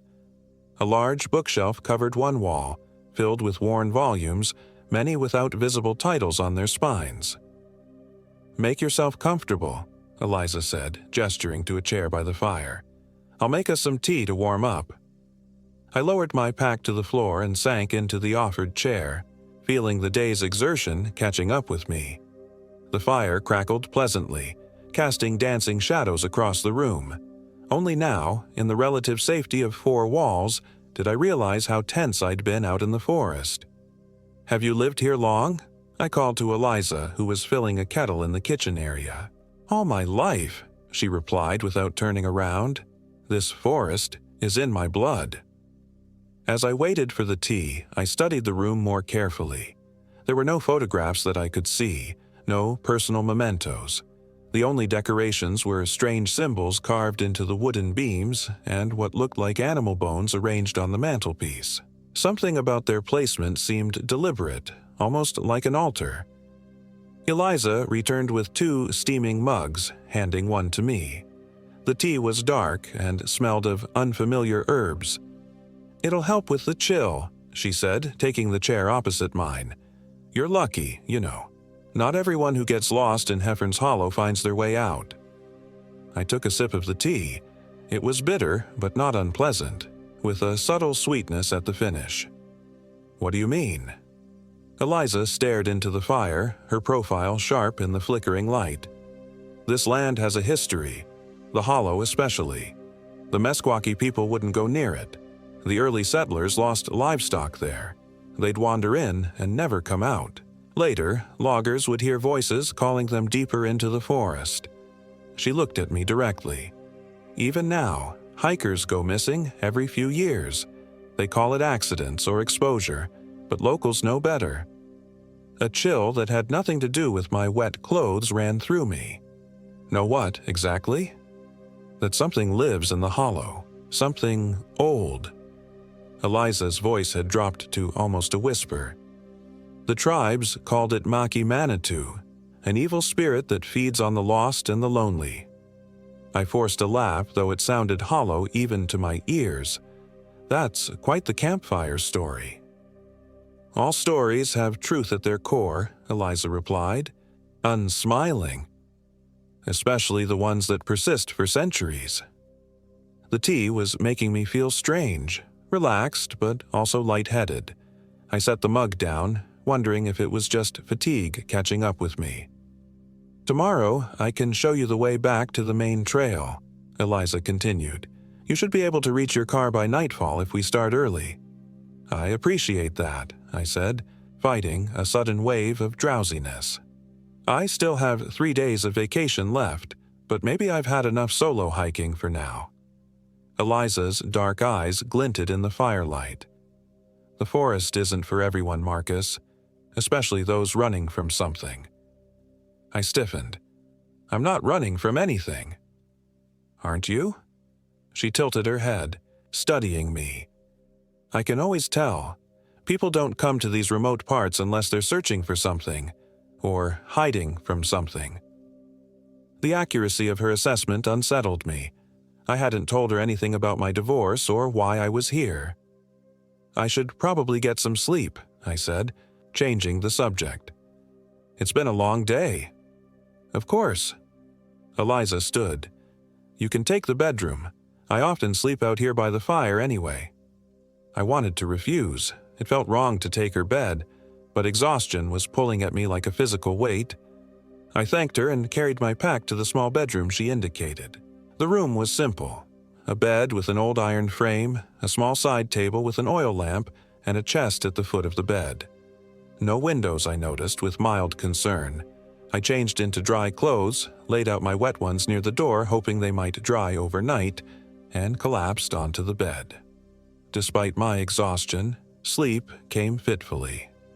Strange dreams plagued me, visions of wandering through endless fog while something stalked me just beyond my field of vision. I heard voices calling my name, sometimes Sarah's, sometimes strangers', all of them pleading for me to follow deeper into the mist. I woke suddenly in the middle of the night, disoriented and sweating despite the cool air. The oil lamp had gone out, plunging the room into absolute darkness. For a moment, I couldn't remember where I was, panic rising in my throat as I reached blindly for my phone. The screen lit up. 3:19 a.m. Still no signal. As my eyes adjusted to the faint light, I noticed something that made my blood run cold. The door to the bedroom was open, just a crack, but I was certain I'd closed it before going to bed. "Eliza," I called softly, receiving no answer. I got up, phone in hand, and crept to the door. Pushing it open wider, I peered into the main room. The fire had died down to embers, casting a dull red glow that barely illuminated the space. Eliza wasn't in the chair or anywhere else that I could see. Moving quietly, I stepped into the main room. "Eliza," I called again, louder this time. The cabin creaked around me, but there was no human response. A gust of wind rattled the front door. It was slightly ajar, moving gently in the breeze. Had Eliza gone outside?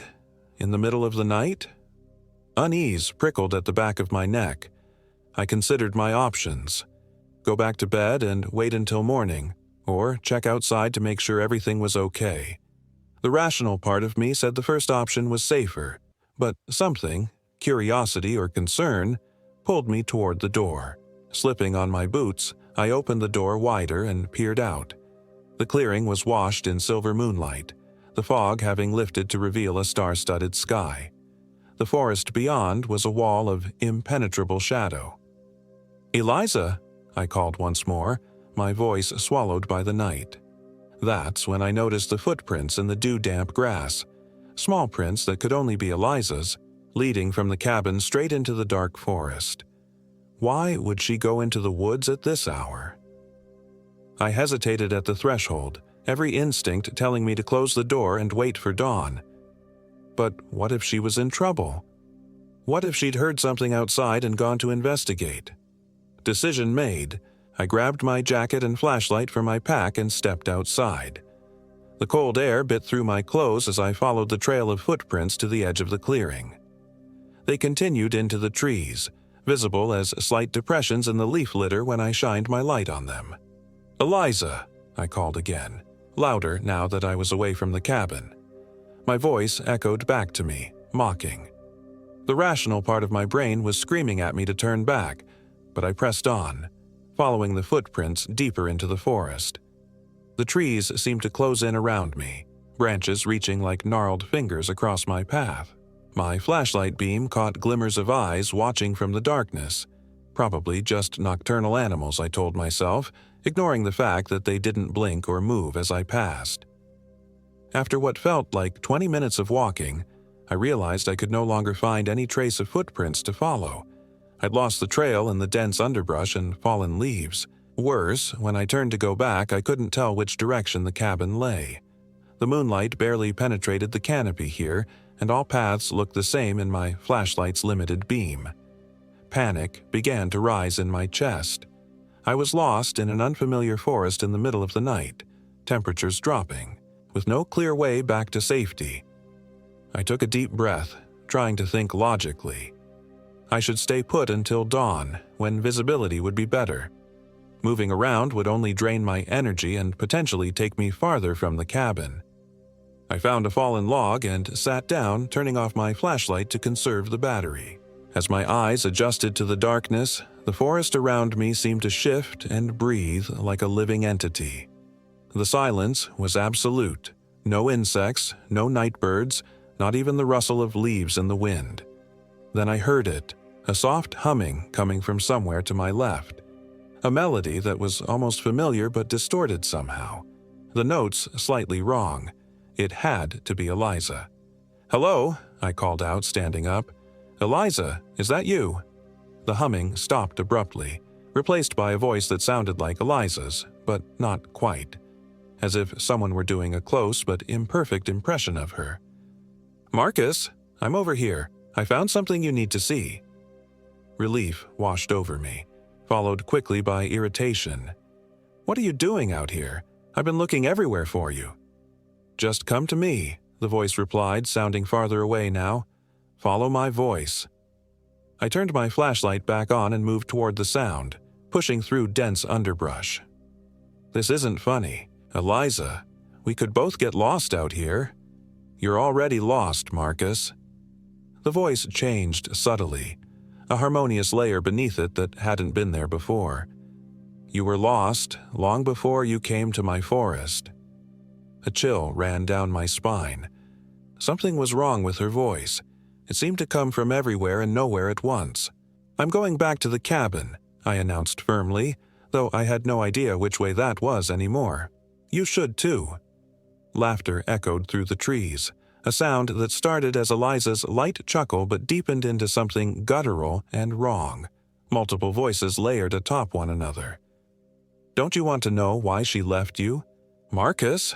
the voice asked, now sounding nothing like Eliza. "Don't you want to know what Sarah found that you couldn't give her?" I froze, ice flooding my veins.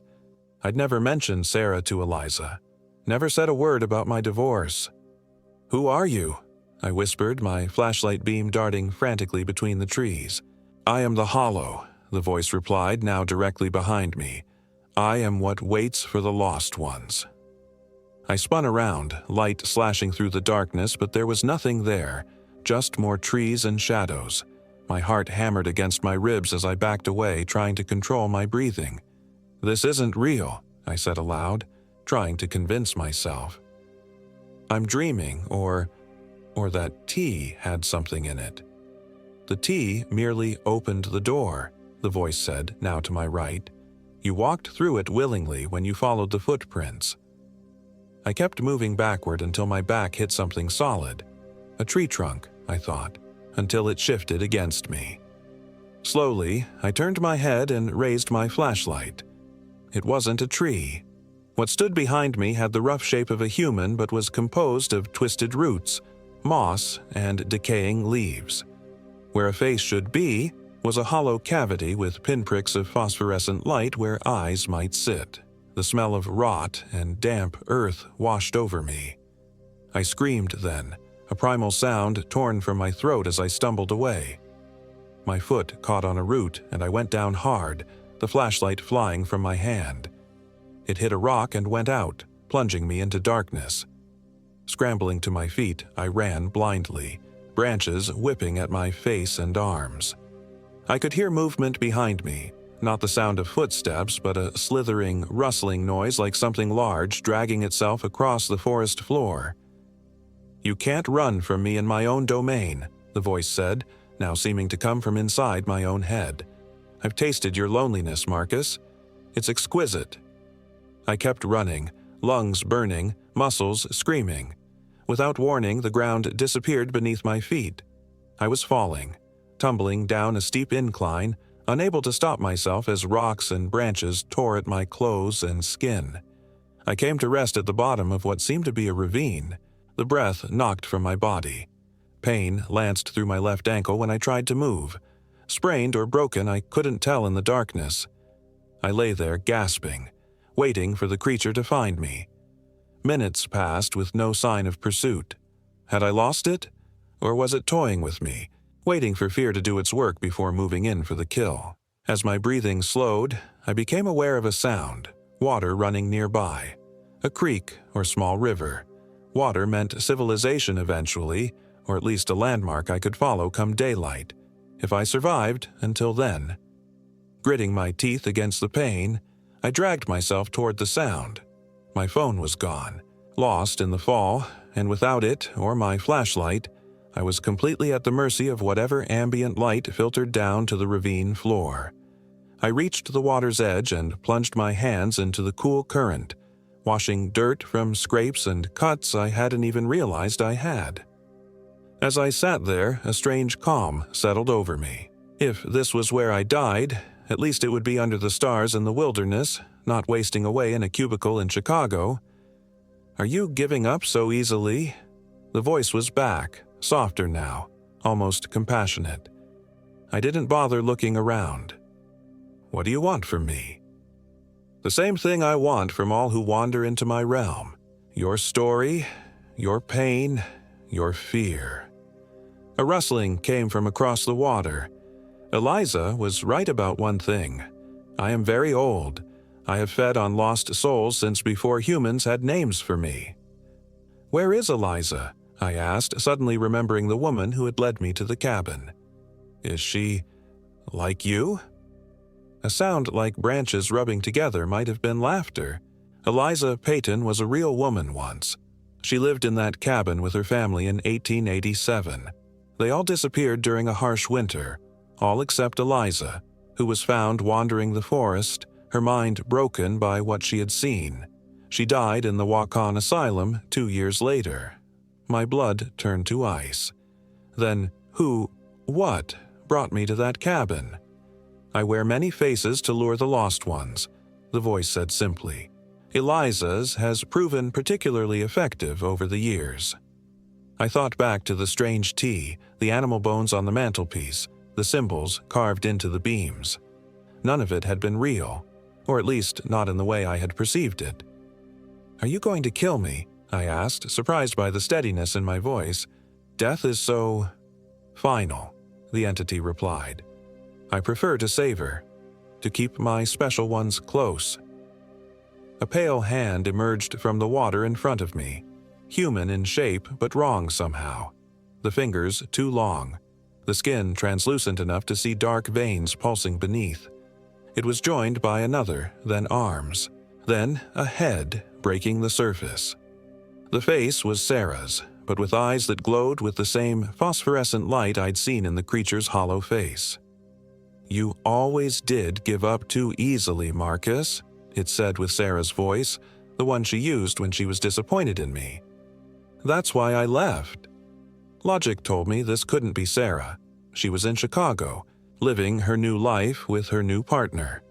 But some deeper part of me, the wounded part that had driven me into these woods in the first place, responded to the perfect recreation of her dismissive tone.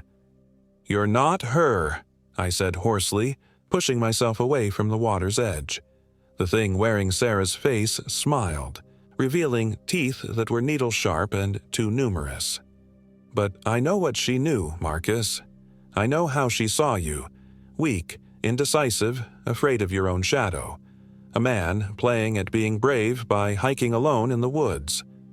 Each word struck like a physical blow, articulating fears I'd never spoken aloud to anyone, not even my therapist. "Stop," I whispered, covering my ears. The creature pulled itself further from the water, Sarah's form shifting and elongating into something more like the root entity I'd seen earlier, but still with her face grafted unnaturally onto it. "Your fear sustains me," it said, crawling toward me across the rocky ground. "Your self-loathing is the sweetest nectar." I couldn't move, couldn't run. My injured ankle and some invisible force held me in place as the creature approached. This was how I would die, alone in the woods, consumed by a monster wearing my ex-wife's face. The bitter irony wasn't lost on me. The entity reached out one grotesquely long finger, caressing my cheek with a touch like wet leaves. "I'll keep you forever, Marcus. You'll join the others in my collection. Not quite alive, not quite dead, just mine." As it spoke, I saw movement behind it, shapes emerging from the water, from the trees, from the ground itself. Human-like figures composed of natural elements, each with those same glowing points of light where eyes should be. The lost ones, I realized. Those who had come before me. Among them was a figure in a red rain jacket, Eliza, or whatever had worn her form. Now she was just another hollow shell, animated by the entity's will. A calm resignation washed over me. This was it. There was no escape, no rescue coming. I closed my eyes, waiting for the end. But then, through my closed eyelids, I sensed a brightening. Opening my eyes, I saw the first pale light of dawn filtering through the trees above the ravine. The creature hissed, drawing back slightly from the growing illumination. "Dawn comes, but it won't save you," it growled, its voice no longer Sarah's but a chorus of inhuman sounds. "The sun merely drives me deeper, but I never leave." Yet I could see the creature's form growing less substantial in the strengthening light, the shambling figures behind it retreating into shadows. A desperate hope flared within me. If I could just survive until full daylight, maybe there was a chance. I began to recite something, words coming unbidden to my lips. It took me a moment to recognize the prayer my grandmother had taught me as a child. Words I hadn't spoken in 20 years. The entity shrieked, a sound like trees being torn apart in a hurricane. "Your words have no power here. I am older than your gods." But it continued to retreat as sunlight spilled into the ravine, illuminating the rushing water that now looked like any normal creek. Not the supernatural gateway it had seemed in darkness. With the creature's influence weakening, I dragged myself to my feet, crying out as weight fell on my injured ankle. Using a fallen branch as a makeshift crutch, I began to hobble along the creek bank, putting as much distance as possible between myself and the spot where the entity had been. I walked for what felt like hours, following the water downstream as my grandmother had taught me long ago. "Water always leads to people, Marcus," she'd said during our camping trips. "Just follow it downhill." My ankle throbbed, my cuts stung, and hunger gnawed at my stomach. But I pressed on, driven by the primal need to escape. The forest in daylight seemed ordinary enough. Birds called from the canopy, squirrels darted between trees, insects buzzed in the undergrowth. Had it all been a nightmare? A hallucination brought on by getting lost and injured? But deep down, I knew what I had seen was real, or real enough. The hollow-eyed figures, the entity that knew things it couldn't possibly know, the cabin that appeared when I needed shelter most. It was all part of something ancient and malevolent that dwelled in Heffern's Hollow. Around midday, the creek widened and joined a larger river. By late afternoon, I spotted a road crossing the river via a small bridge. I nearly wept with relief at this sign of civilization. Limping onto the road, I flagged down the first vehicle that passed, a pickup truck driven by an elderly man who looked at me with alarm. "Good Lord, son, what happened to you?" he asked as he helped me into the passenger seat. I gave him the simplest version of the truth. I was a hiker who had gotten lost and injured in Yellow River State Forest. I didn't mention Eliza, or the cabin, or the thing in the woods. He wouldn't have believed me anyway. The man, Harold was his name, drove me to the regional medical center in Waukon, where doctors treated my sprained ankle, numerous cuts and bruises, and mild hypothermia. The police took a statement, frowning at my vague explanation of how I'd gotten so far off the marked trails. "You're lucky," the attending physician told me as she wrapped my ankle. "We lose hikers in those woods almost every year. Not all of them find their way out." 2 days later, I was discharged with crutches and a prescription for painkillers. Before leaving town, I visited the local historical society, ostensibly to thank them for their assistance in locating my vehicle at the trailhead. While there, I asked casually about Heffern's Hollow and any historical records they might have. The elderly woman at the desk peered at me over her glasses. "You're not thinking of going back there, are you? That place has a bad reputation." "Just curious about the history," I assured her. She disappeared into a back room and returned with a dusty folder. "There's not much documented. The hollow is named after Jonathan Heffern, who established a homestead there in the 1850s. He and his entire family vanished in 1859. 7 people gone without a trace." She showed me faded newspaper clippings chronicling other disappearances over the decades. Loggers in the 1870s, a family in 1887. The Paytons, I noted with a chill, campers in the 1920s, hikers in more recent years. "The most recent one was just last year," she said, showing me a clipping about a woman who had gone missing while hiking alone. "They found her backpack, but never her body." And then she showed me something that made my blood freeze. A brittle, yellowed photograph from the 1880s showing a family posed in front of a cabin. "The Payton family," she explained. "This was taken shortly before they disappeared." My eyes fixed on the young woman standing at the edge of the group, her dark eyes seeming to stare directly at me across the centuries. It was Eliza, unmistakably the same woman who had led me to her cabin in the fog. I left town that same day, driving west with no particular destination in mind. I've been moving ever since, staying in motels, taking odd jobs, never remaining in one place for long. Because I know now what dwells in Heffern's Hollow, something that doesn't forgive and doesn't forget. Sometimes, in the darkest hours of night, I wake to the sound of humming, that almost familiar melody, the notes slightly wrong. And when I look out the window, no matter where I am, I catch glimpses of a figure in a red rain jacket, watching from the shadows. My name is Marcus Reeves, and this is my warning. Stay away from Heffern's Hollow. If you find yourself lost in the woods and a helpful stranger offers shelter, ask yourself why they're out there alone in the first place. And if you hear voices calling your name from the mist, calling you deeper into the trees, run. Run while you still can, because the Hollow is hungry and it never, ever lets its chosen ones escape for long.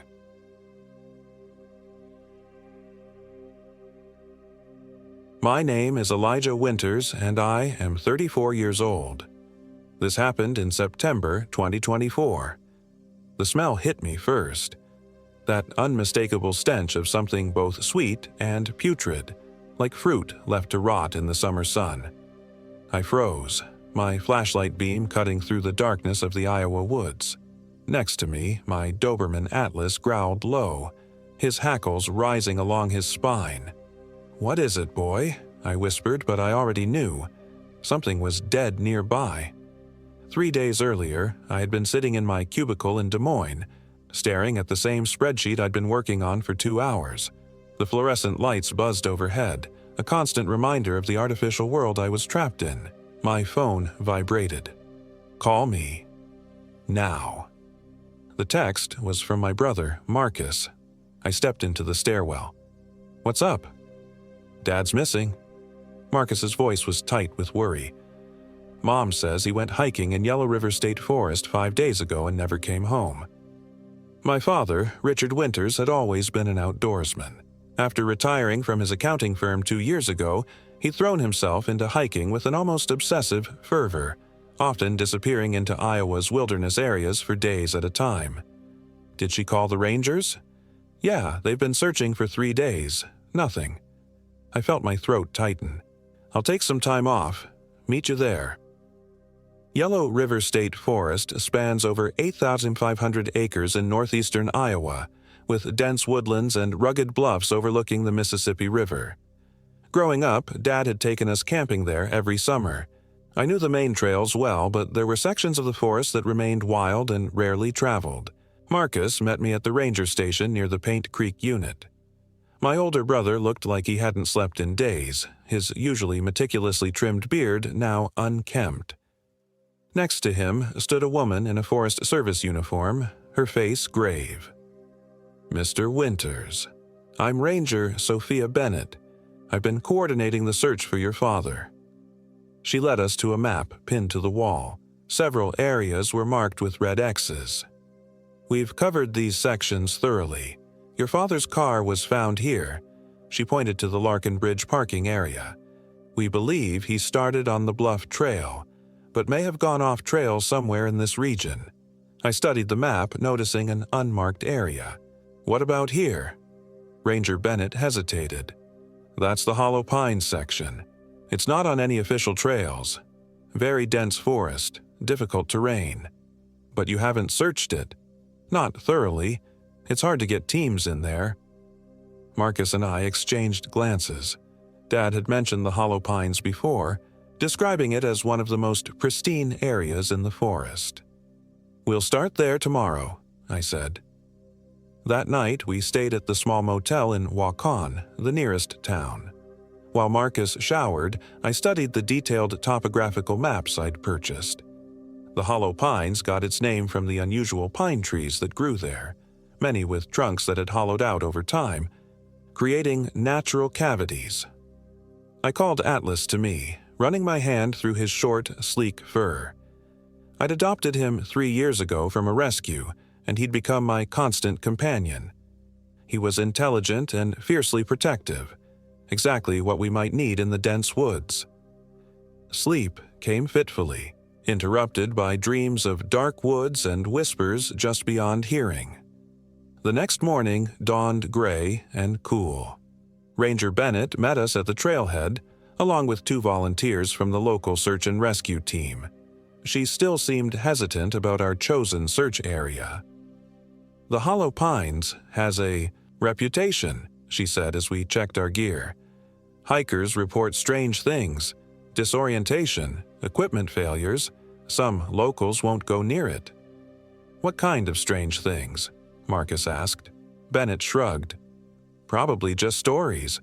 But if you're determined to go there, stick together and keep your radio on. Cell service is non-existent." We set out just after 8 a.m. For the first 2 hours, we followed established trails, calling Dad's name periodically and scanning the forest floor for any sign of passage. Atlas trotted ahead, occasionally stopping to sniff at something interesting. Around noon, we reached the unofficial boundary of the Hollow Pines. The difference was subtle but unmistakable. The forest grew denser, the trees taller and closer together. The pine trees here were massive, their trunks indeed featuring the strange hollow openings that gave the area its name. "Should we split up?" Marcus suggested. "We could cover more ground." I shook my head. Ranger Bennett was clear about staying together. Dad could be hurt somewhere. Every minute counts. Marcus had always been impatient, quick to act. Fine, but we meet back here in 2 hours, no matter what, and keep your radio on. We marked our position on GPS, though I noticed my device was already showing intermittent signal issues. Marcus headed northwest. I went northeast with Atlas. The forest floor was thick with pine needles, muffling our footsteps. I kept my eyes moving, searching for anything out of place, a scrap of clothing, a discarded water bottle, footprints. Atlas seemed unusually alert, his ears constantly swiveling. An hour into our separate search, I noticed something strange. The hollow openings in the pine trees all seemed to face the same direction, like empty eye sockets staring at some fixed point. I tried to follow their gaze, which led deeper into the forest. My radio crackled. "Elijah!" Marcus's voice was broken by static. I found trail. Looks recent. I pressed the talk button. "Say again. You're breaking up." "Following it now. Strange markings on trees. Meet me at..." The radio went dead. I checked my watch. We still had nearly an hour before our agreed meeting time. I tried the radio again, but got only static. My GPS was now completely offline. "Damn it, Marcus," I muttered. I decided to head back to our meeting point early. If he'd found something promising, he'd return there eventually. As I turned around, Atlas suddenly stiffened, his nose high in the air. Before I could grab his leash, he bolted into the underbrush. "Atlas, come back!" I crashed after him, branches whipping at my face. The dog was fast, a blur of black and tan weaving between trees. I ran until my lungs burned, calling his name. Finally, I spotted him ahead, standing rigid beside something on the ground. Drawing closer, I saw it was a backpack. Dad's backpack, the same olive green one he'd had for years, with the small American flag patch on the front pocket. My heart pounded as I approached. The bag was partially open, some contents spilled onto the ground. Energy bars, a water filter, a crumpled map. "Good boy," I whispered to Atlas, who was still frozen, staring at the bag. I knelt to examine it. No signs of animal damage or struggle. It looked as if Dad had simply set it down and walked away. But he would never willingly abandon his gear. I collected the scattered items, noting that his emergency whistle and compass were still there. His water bottle was half full. That's when I noticed the hollow pine tree directly in front of me. Its opening was larger than the others, almost body-sized, and on its inner surface, barely visible in the dim light, were scratches. Not random marks, but deliberate lines. I pulled out my flashlight and shone it inside. The scratches formed crude letters. They follow. A cold sensation washed over me. Was this my father's writing? A warning? Atlas whined, pressing against my leg. I reached down to reassure him and felt him trembling. "We need to find Marcus," I said, as much to steady myself as anything. I shouldered Dad's backpack alongside my own and tried the radio again. Still nothing but static, occasionally broken by what sounded like whispers. Using my compass, thankfully still working, I oriented myself toward our meeting point. But the forest suddenly seemed different. The trees closer together, the hollows more numerous. Each one we passed seemed to turn slightly, tracking our movement. It was just wind and imagination, I told myself. Stress playing tricks on my mind. After 20 minutes of walking, I should have reached our meeting spot. Instead, I found myself in an unfamiliar clearing. The trees here formed an almost perfect circle, their hollow sides all facing inward. At the center of the clearing stood a single, massive pine. Its trunk split vertically to create an opening that resembled a doorway. My instincts screamed to turn back, but Atlas was pulling forward, whining urgently. Did he smell Dad? Or Marcus? I approached the central tree cautiously. The opening was dark, but as I drew nearer, I detected that sickly sweet smell, the smell of decay. "Hello?"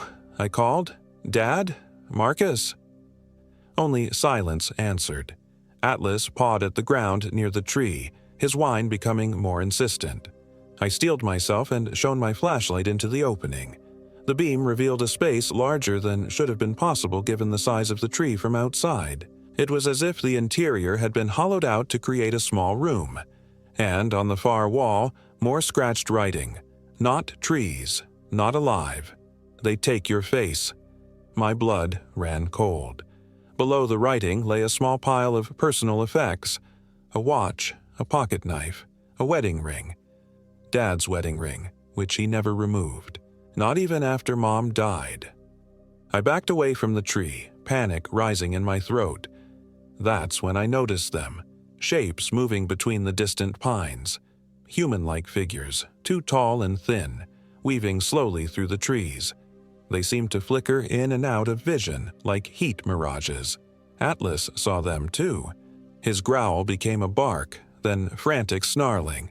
I grabbed his collar, afraid he would charge them. "We need to go," I whispered. "Now!" I turned to run and came face to face with Marcus. Relief flooded through me. "Jesus, you scared me. Where have you been? Did you find anything?" Marcus didn't answer. He simply stood there, staring at me with an odd, fixed smile. Atlas's barking reached a fever pitch. "Marcus, are you okay?"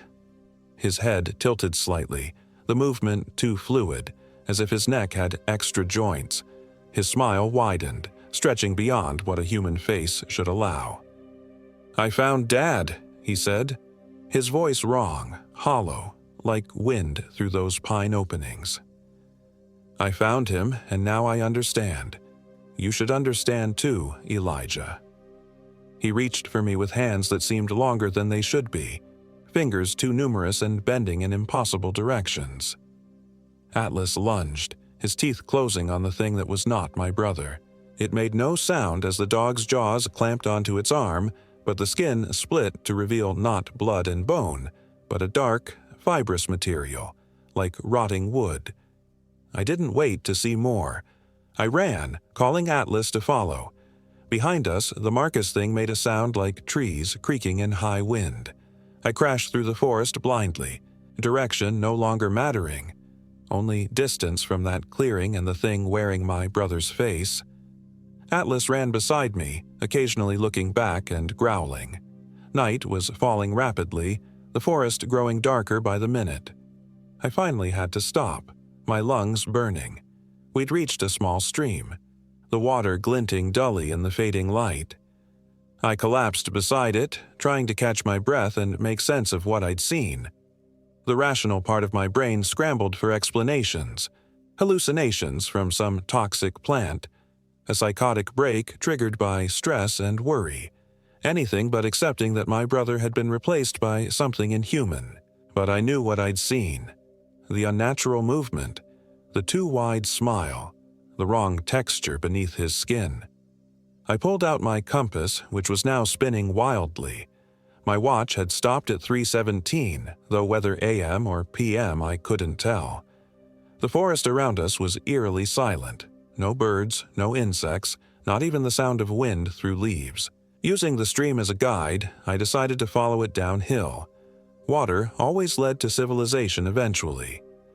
I checked Dad's backpack for anything useful and found his journal, which I quickly tucked into my own pack to read when I had light. As the last daylight faded, I was forced to make camp. I chose a spot near the stream but away from any hollow trees, which now filled me with dread. I didn't dare make a fire, afraid it might attract attention. From what, I didn't want to contemplate. Atlas refused to settle, pacing around our small campsite with his teeth bared at the darkness. I kept my flashlight off to conserve batteries, sitting in pitch blackness with one hand on my dog's back for reassurance. Throughout that long night, I heard movements in the forest, the soft creak of wood, whispers that might have been wind, except there was no wind.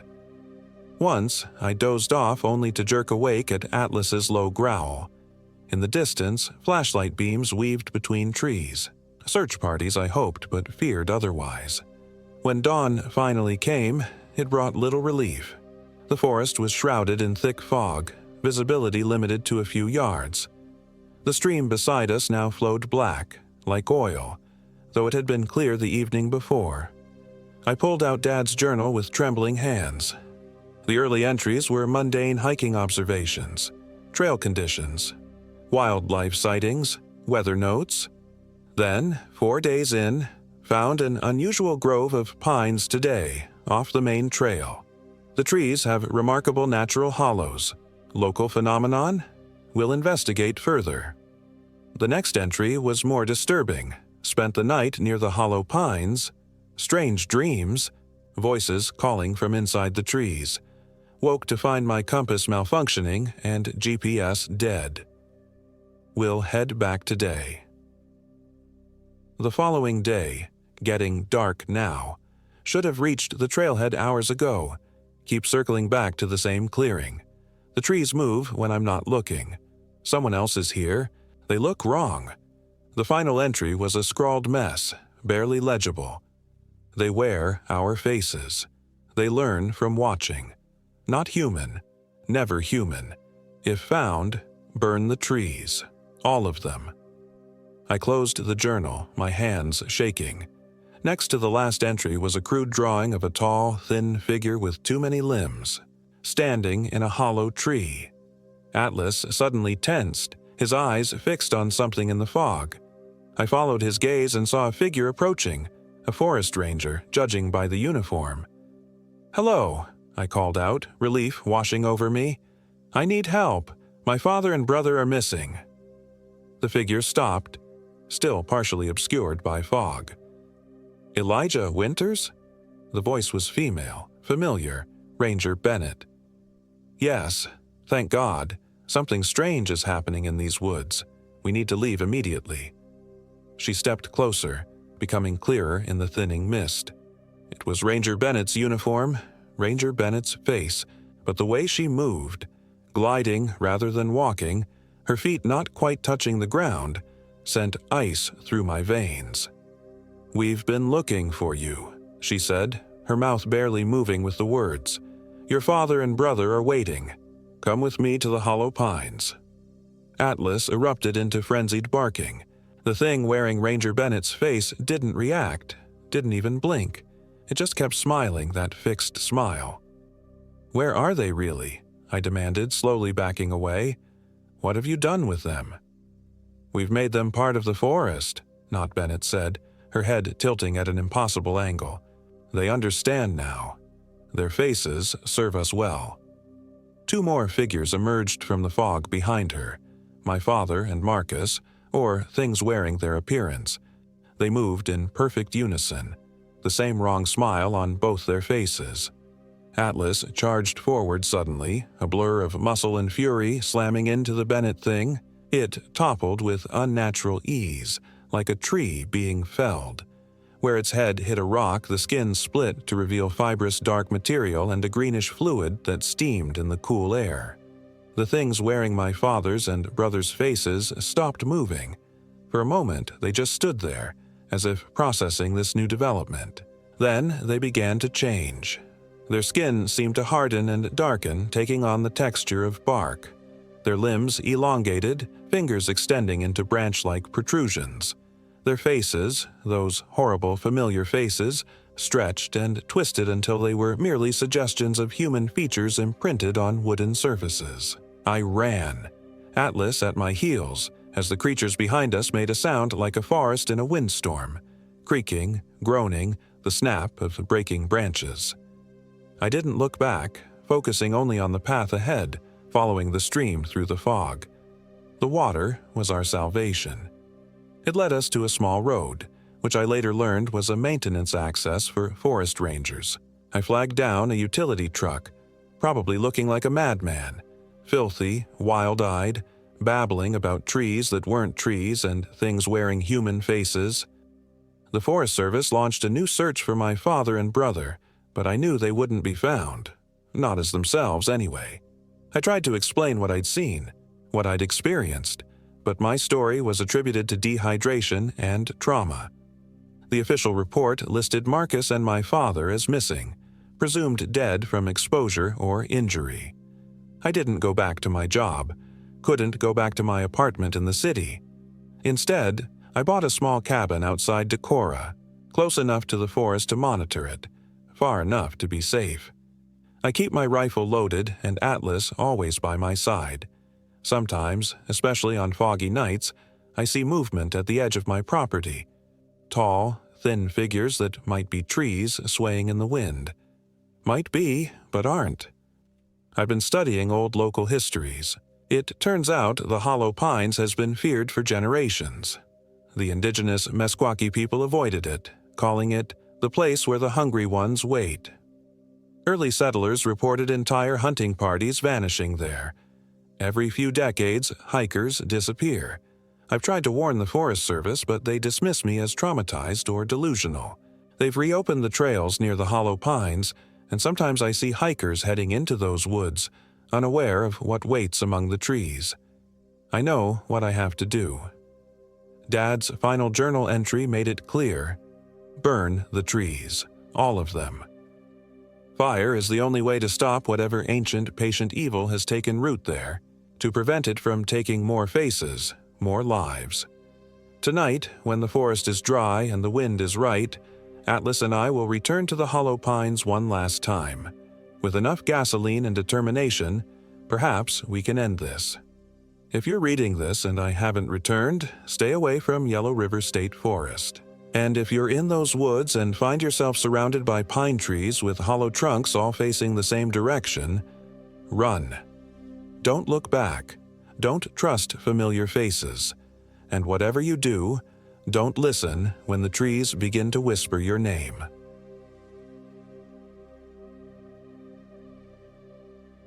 My name is Daniel Mercer, and I am 34 years old. This happened in October 2023. The autumn wind rattled the bare branches above as I made my way through the dense undergrowth of Yellow River State Forest. My boots crunched over fallen leaves, each step punctuated by the soft panting of my German Shepherd. Scout. We had been hiking for nearly 2 hours, and the early morning fog still clung to the forest floor, creating ghostly tendrils that wrapped around the trees. "Just a bit further, buddy," I said to Scout, who looked up at me with those loyal amber eyes. I'd adopted him 3 years ago after my divorce from Ellen, and he'd been my faithful companion ever since. When the opportunity came to take a week off from my accounting job in Cedar Rapids, I jumped at the chance to explore the remote northeastern corner of Iowa, an area I'd heard was breathtaking in fall. Yellow River State Forest was vast, over 8,500 acres of rugged, heavily wooded terrain nestled in the driftless area. The region had somehow escaped the flattening glaciers of the last ice age, leaving behind a landscape of steep ravines, limestone bluffs, and ancient hardwood forests unlike anything else in Iowa. Perfect for someone like me who needed to clear his head. I'd chosen the most isolated trail I could find, the Paint Creek Unit's backcountry path that wound through the densest part of the forest. The ranger at the visitor center had raised an eyebrow when I mentioned my plans. "Not many folks take that route this time of year," he'd said, tapping the map with a weathered finger. "Gets dark early and the terrain is challenging. You sure you don't want something a bit more traveled?" But that was precisely what I didn't want. After the year I'd had, the divorce finalized, my father's death, the corporate downsizing that had me clinging to my job by my fingernails, I needed solitude. I needed silence. I needed to feel small against something ancient and indifferent. I checked my GPS as Scout and I reached a fork in the trail. The device flickered briefly before stabilizing again. We were heading toward a camping area near Bear Creek, according to the map, remote enough that I likely wouldn't encounter other hikers, but established enough that I wouldn't be completely off-grid. As we continued walking, something about the forest began to feel different. The trees grew closer together, their trunks gnarled and twisted in ways I hadn't noticed before. The undergrowth seemed denser, more entangled, as if deliberately trying to slow our progress. Even the bird song that had accompanied us earlier had fallen silent. "You notice that, Scout?" I murmured as the dog's ears perked up. He had stopped panting and was now moving with a deliberate caution, his body tense. I scratched behind his ears, trying to reassure him, but I couldn't shake the feeling that we were being watched. I glanced at my phone. No service, as expected, this deep in the forest. The GPS was still working, though, so I wasn't concerned about navigation. According to the device, we were less than a mile from our intended campsite. The trail began to descend steeply into a ravine, forcing me to brace against tree trunks to keep my balance on the slippery leaves. Scout had gone ahead, his natural agility making the descent look easy. The temperature seemed to drop with each step downward, the air growing damper and heavier in my lungs. At the bottom of the ravine ran a small stream, its waters dark and sluggish. This must be one of the tributaries of Paint Creek that fed into the Yellow River. I consulted my map again, confirming we needed to follow this waterway east for about half a mile before our camping spot. The stream gurgled with an unnatural rhythm, almost like words being spoken just below the threshold of understanding. I shook my head, attributing the sensation to fatigue. Scout, however, wouldn't go near the water. He stood several feet away, hackles slightly raised, watching the dark current with unnaturally focused attention. "It's just water, buddy," I said, kneeling to fill my canteen. The liquid that flowed into my container seemed unusually dark, but I figured it was just the tannins from the fallen leaves. I dropped a purification tablet in, just to be safe. As I straightened up, something caught my eye on the opposite bank, a flash of pale movement behind a tree. I squinted, trying to make out what it might have been. A deer, perhaps? But deer didn't usually lurk. They bolted. "Hello?" I called out, immediately feeling foolish. The forest swallowed my voice without an echo, the silence that returned feeling deliberate and weighted. Scout growled, low and continuous, his eyes fixed on the spot where I'd seen the movement. "Let's keep moving," I muttered, suddenly eager to reach our campsite before the rapidly fading daylight disappeared completely. We followed the stream, though I kept to a game trail about 15 feet from the water's edge. Scout stayed unusually close to my leg, occasionally glancing toward the water with obvious distrust. The trees grew even more densely packed along the banks, their branches reaching across the narrow waterway like skeletal fingers, intertwining with their counterparts from the other side to create a canopy that strangled the remaining daylight. About 20 minutes later, the trail opened into a small clearing that matched the description of my intended camping area. A crude fire ring of stones sat in the center, evidence that others had used this spot before, though the ashes within were cold and partially washed away, suggesting it had been some time since the last visitor. I shrugged off my heavy pack with relief and began setting up camp while there was still enough light to see. Scout performed his usual perimeter check, sniffing around the edges of the clearing, but he seemed reluctant to venture too far into the surrounding forest. By the time I had the tent pitched and a small fire crackling in the ring, darkness had fallen completely. The flame's glow barely penetrated the wall of trees surrounding us, creating more shadows than light.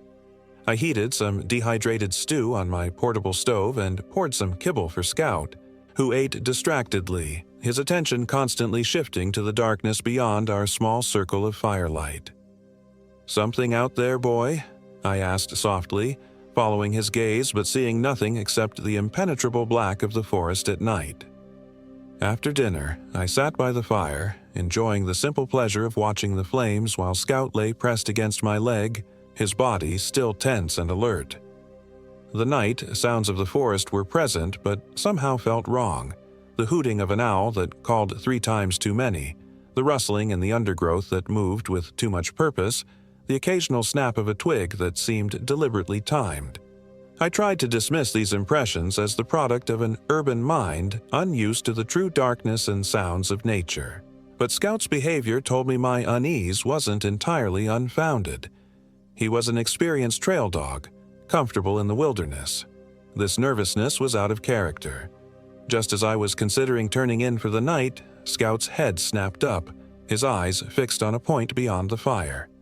A low growl rumbled in his chest. "What is it, boy?" I whispered, straining to see what had caught his attention. At first, I saw nothing.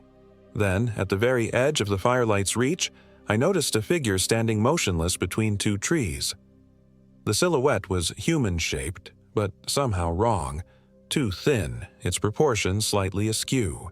It stood completely still, watching. My heart hammered in my chest. "Hello?"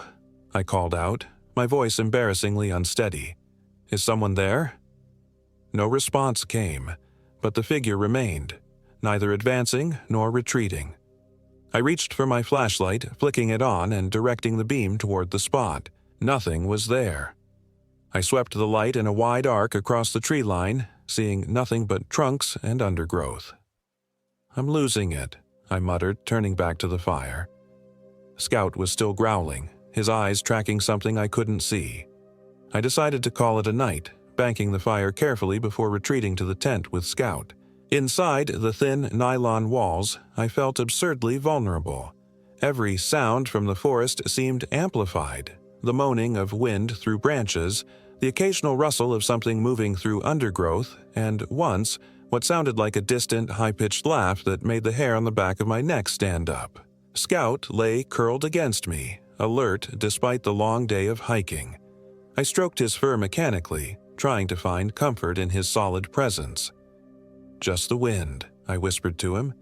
"Just animals. Nothing to worry about." Eventually, exhaustion overcame anxiety, and I drifted into an uneasy sleep filled with fragmented dreams, of dark water flowing uphill, of trees that bled when cut, of thin figures dancing just beyond the reach of firelight. I woke with a start, momentarily disoriented in the absolute darkness of the tent. Something had pulled me from sleep. A sound or a sensation I couldn't immediately identify. Scout was no longer pressed against me. I reached out, feeling the empty space where he should have been. "Scout!" I called softly, fumbling for my flashlight. The beam revealed an empty tent. The zippered door was open about 6 inches, enough for a determined dog to push his way through. A spike of fear drove me fully awake. Scout would never wander off without good reason, especially not at night. I pulled on my boots and jacket with clumsy haste and pushed through the tent flap into the clearing. The fire had died to embers, providing just enough faint red glow to outline the immediate area. The night was oddly still. No wind, no animal sounds, just a thick, waiting silence. "Scout!" I called, louder now, sweeping my flashlight across the clearing. The beam caught a pair of reflective eyes at the edge of the trees. Scout standing motionless, looking back at me. Relief washed over me. "Come here, boy. What are you doing?" He didn't move, continuing to stare at me with an intensity that began to feel unsettling. I took a step toward him, and he backed away, maintaining the distance between us. "Scout, come." I used my firmest command voice, the one he never disobeyed. He took another step backward, disappearing into the darkness beyond my light's reach. Cursing under my breath, I grabbed my smaller emergency pack and followed, plunging into the forest after him. The flashlight beam bounced wildly as I picked my way through undergrowth, catching glimpses of Scout always just ahead, always moving away from me with purpose. "Scout! Damn it, stop!" I called, growing both concerned and irritated. This wasn't like him at all. I realized we were heading back toward the stream we'd followed earlier.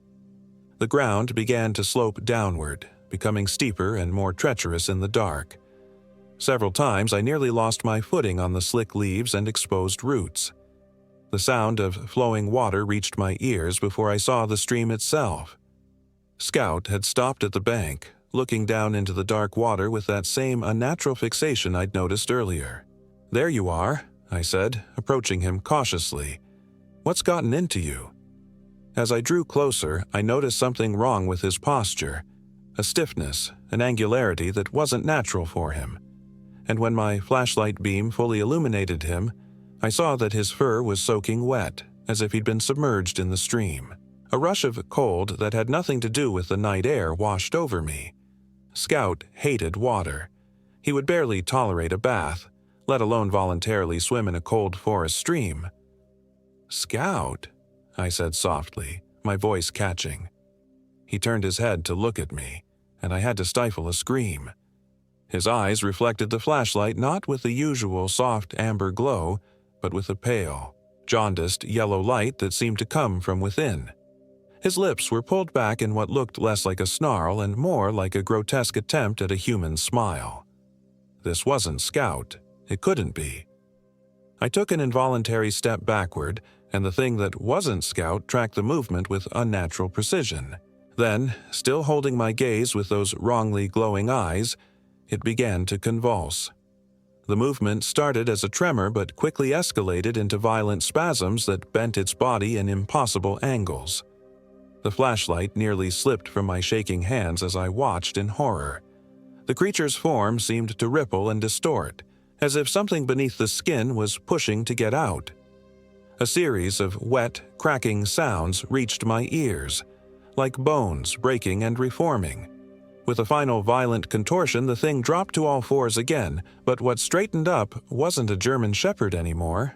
The shape was vaguely humanoid but wrong, limbs too long and jointed in too many places, skin glistening wetly in the flashlight beam, head dominated by oversized glowing yellow eyes.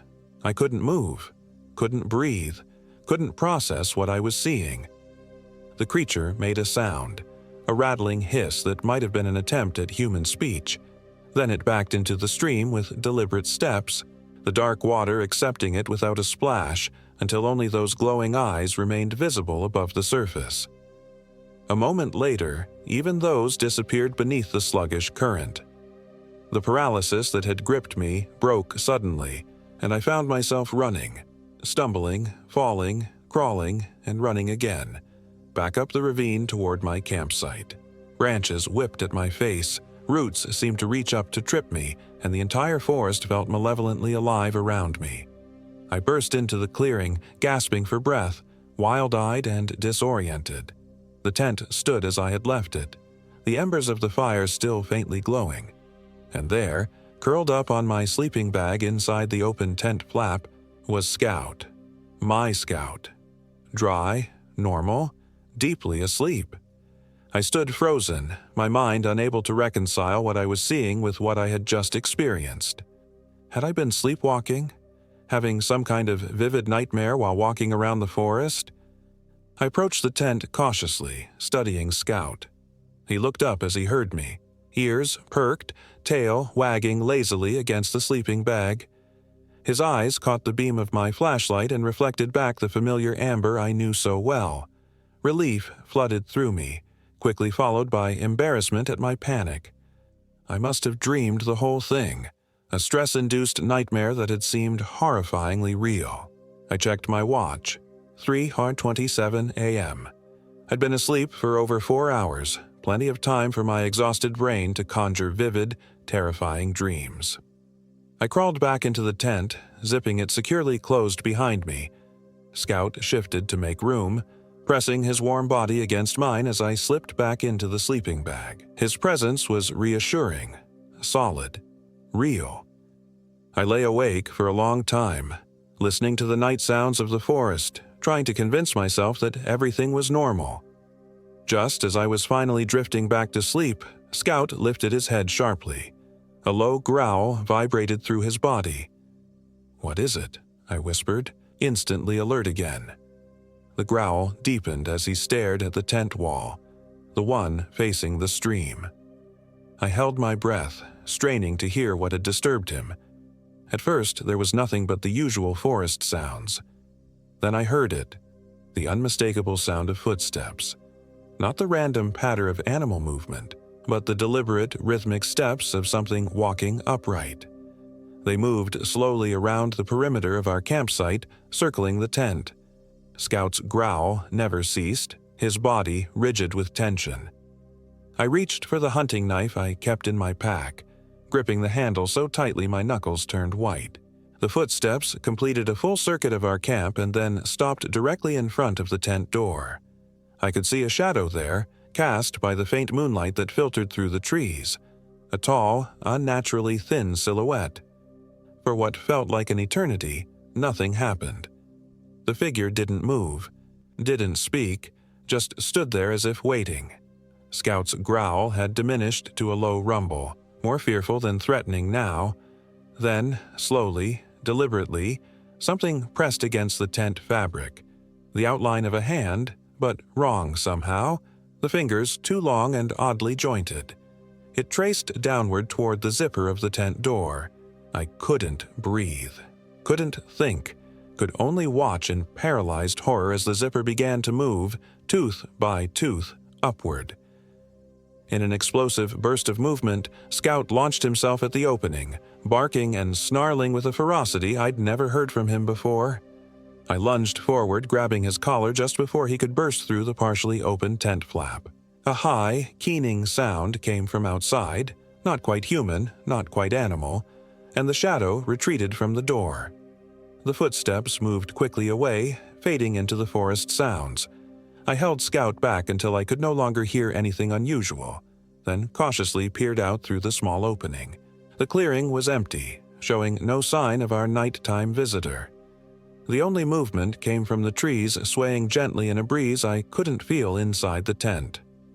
"Good boy," I whispered to Scout, who was still tense and alert, his attention fixed on the forest beyond the campsite. "Good boy." I didn't sleep again that night. I sat with my back against my pack, knife in one hand, flashlight in the other, watching the tent opening while Scout kept guard beside me. Every sound from the forest made me flinch. Every shift in the shadows outside sent my heart racing. When the first gray light of dawn finally began to filter through the tent fabric, I let out a breath I felt like I'd been holding for hours. We had made it through the night. I waited until full daylight before venturing outside. The clearing looked perfectly normal in the morning light.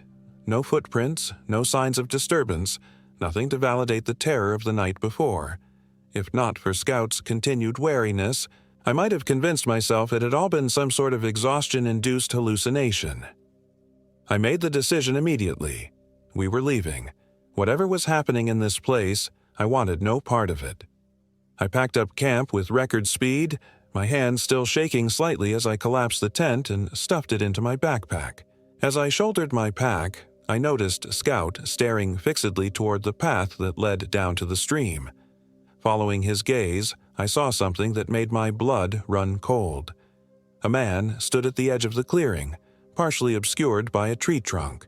He was tall and gaunt, dressed in what looked like old-fashioned work clothes, heavy canvas pants, a flannel shirt, worn leather boots. His skin was pale to the point of being nearly gray, and his eyes, I couldn't see them clearly from this distance, but something about them seemed wrong. "Hello," I called out, trying to keep my voice steady. I didn't realize anyone else was camping in this area.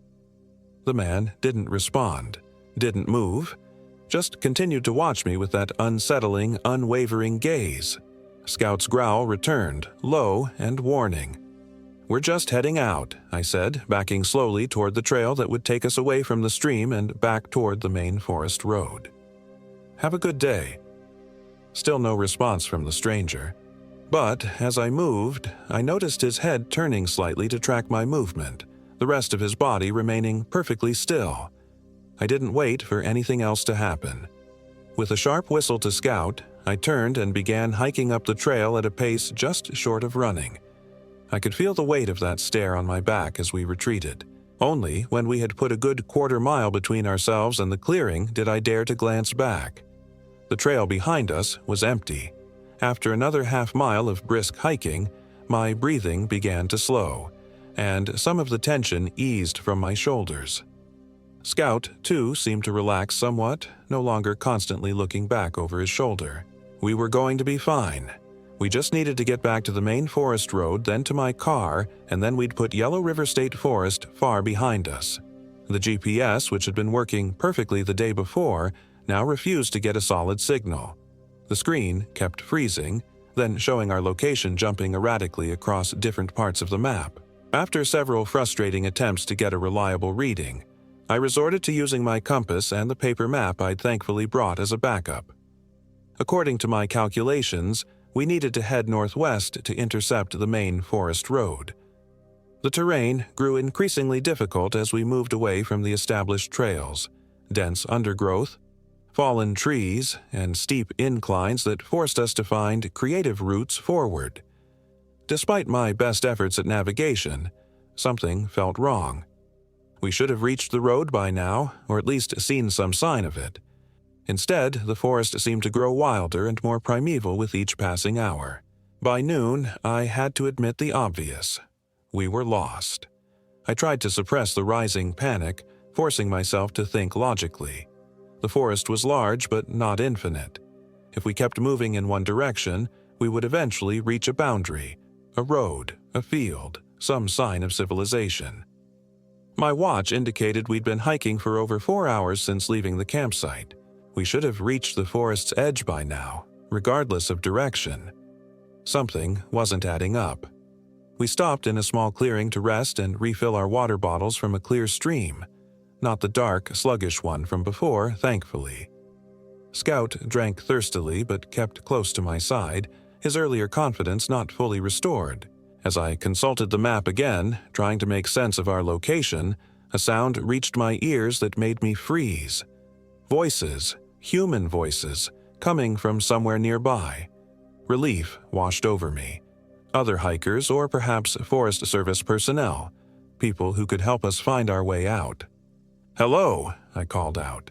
"Can you help us? I think we're lost." The voices ceased abruptly.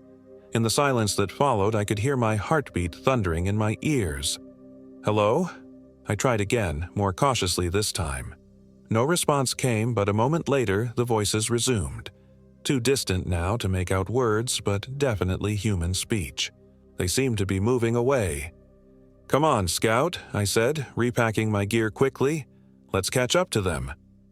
We moved in the direction of the voices, pushing through dense undergrowth and navigating around fallen trees. The voices always seemed just ahead, around the next bend or over the next rise. But somehow, we never got close enough to see their owners. Then the forest opened up into another clearing, and my steps faltered. In the center stood a cabin, small, rustic, built of rough-hewn logs darkened with age. A thin trail of smoke rose from the stone chimney. The place looked ancient but inhabited.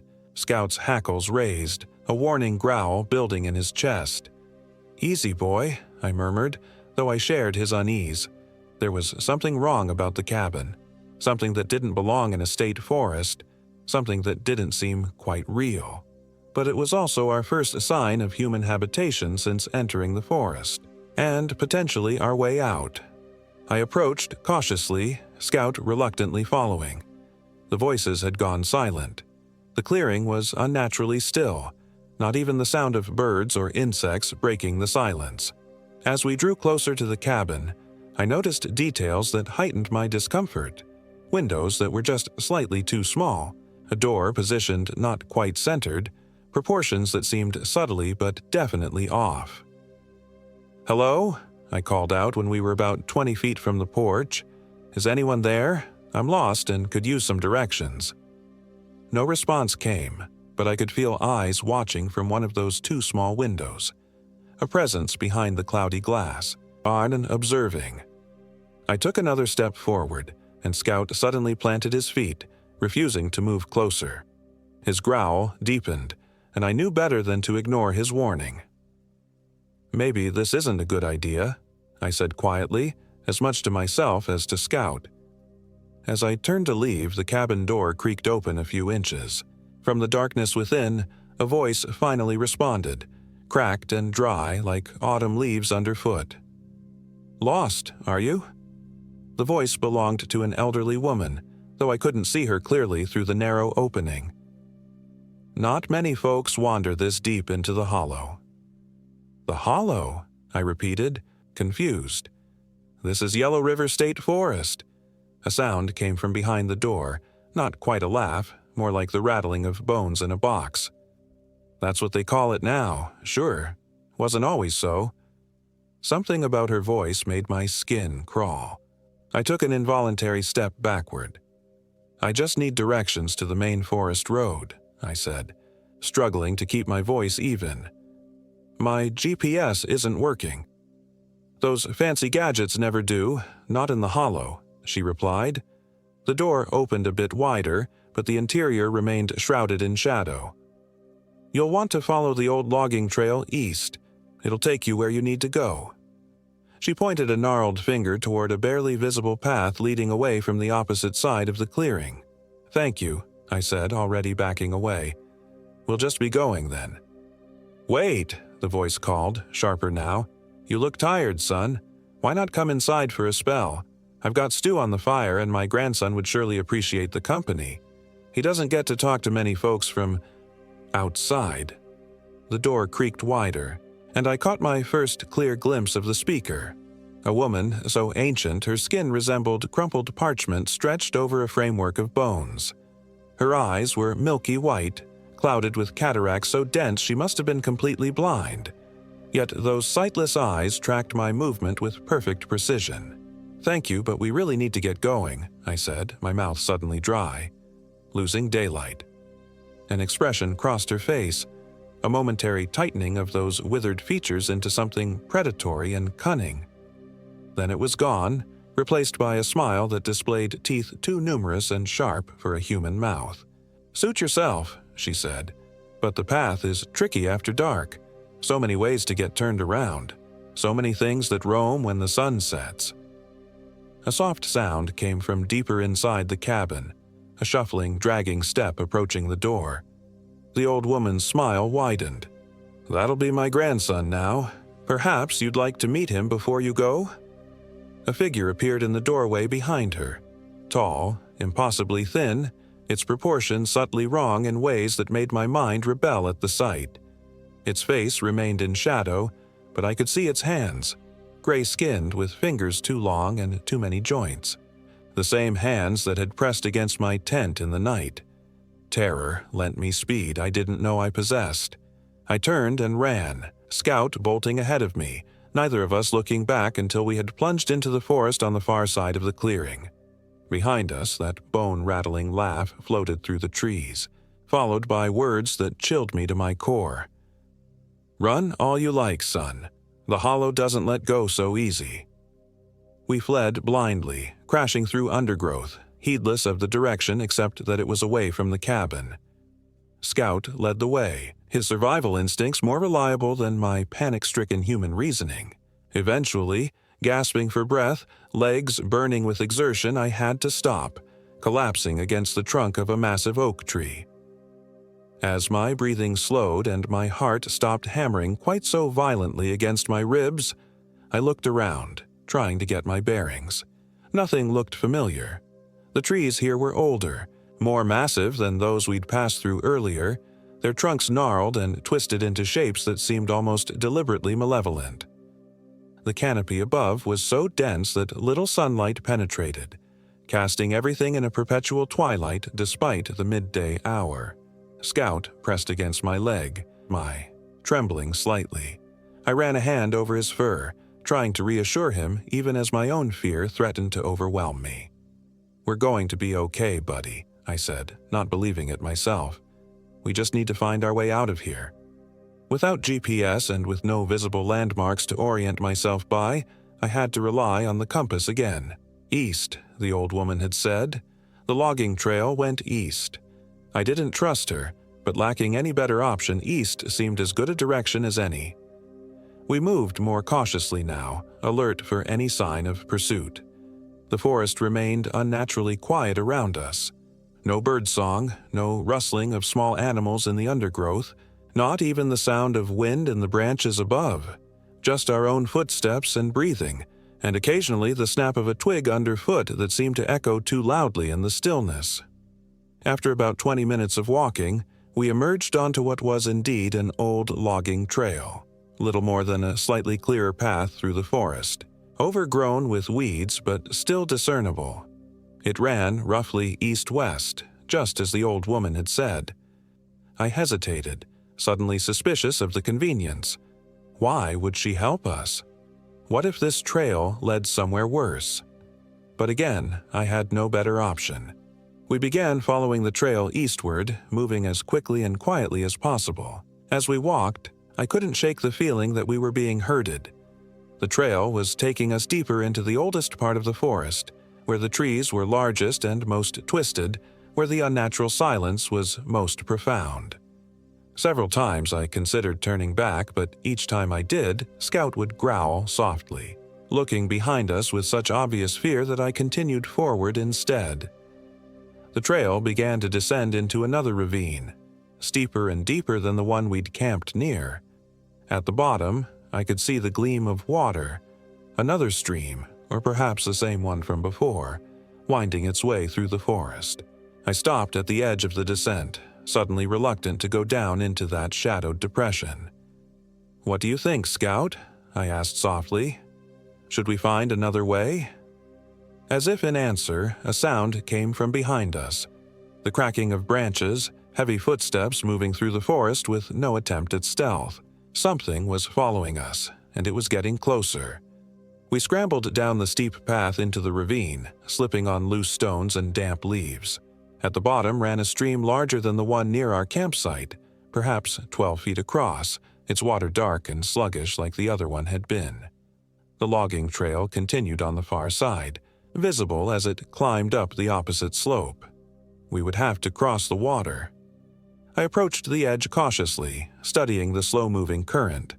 The water was opaque, revealing nothing of its depth or what might lie beneath the surface. No stepping stones or fallen logs offered an easy crossing point. The sounds of pursuit grew louder above us. We had no time to look for a better spot to cross. "Come on, Scout," I said, stepping into the stream. The water was shockingly cold, numbing my legs almost instantly. It was deeper than it looked, reaching my knees just a few feet from shore, then my waist as I approached the middle. Scout paddled beside me, clearly unhappy but unwilling to be separated. Halfway across, I felt something brush against my leg beneath the water, something solid and deliberate in its movement. I froze, heart pounding. The touch came again, wrapping around my ankle. Fingers, I realized with horror. Long, cold fingers tightening like a manacle. I kicked violently, breaking free, then lunged toward the far bank with desperate strokes, Scout swimming strongly beside me. As my hand closed around a root protruding from the bank, I glanced back. The water behind us was disturbed not just by our passage but by something else. Dark shapes moving beneath the surface, following our crossing. One broke the surface briefly, a pale, gaunt face with those same jaundiced yellow eyes I'd seen before, its mouth opening to reveal rows of needle-like teeth. I hauled myself onto the bank, then reached down to help Scout scramble up beside me. The water erupted behind him as something lunged upward, missing his hindquarters by inches. We didn't wait to see more. We ran up the path on the far side of the ravine, the sound of splashing water and furious, inhuman shrieks following us until we crested the ridge and plunged once more into the dense forest. The path widened as we continued east, becoming more clearly defined. Hope began to stir in my chest. Surely this must be leading somewhere useful, perhaps back to the maintained trails of the forest preserve. After another half hour of brisk walking, the trees began to thin, and ahead I could make out what looked like a clearing. Relief flooded through me. We were going to make it out. I broke into a run, Scout keeping pace beside me. We burst out of the tree line into open space and I stopped short, disbelief crushing my momentary hope.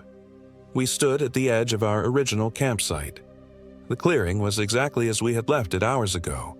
The scorched stones of the fire ring, the flattened grass where my tent had stood. Somehow, after hours of walking east, we had circled back to where we started. "This isn't possible," I whispered, turning slowly to take in the familiar surroundings. "We went east. We never turned around."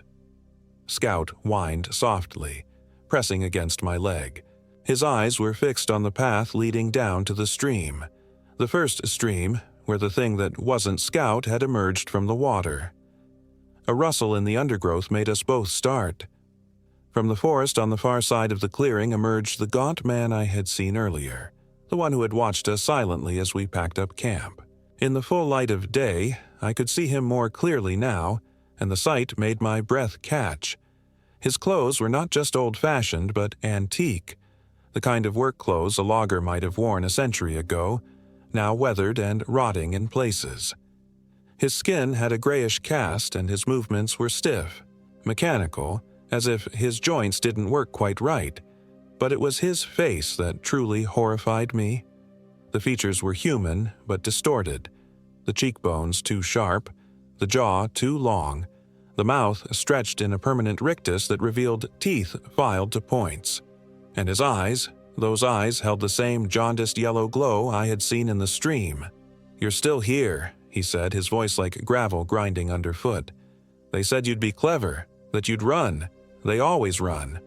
He took a step forward and Scout backed up, growling deep in his throat. "Who are you?" I demanded, trying to project a confidence I didn't feel. "What do you want?" The man tilted his head at an impossible angle, studying me with those inhuman eyes. "William Carver, once upon a time. Logger. Lived and died here in the hollow." His grin widened. "As for what I want, we all want the same thing, to not be alone in the dark." "The hollow," I repeated. "The old woman mentioned that too. What is this place?" Carver's laugh was a dry, rasping sound. "Yellow River Forest is what lies on top. The hollow is what lies beneath.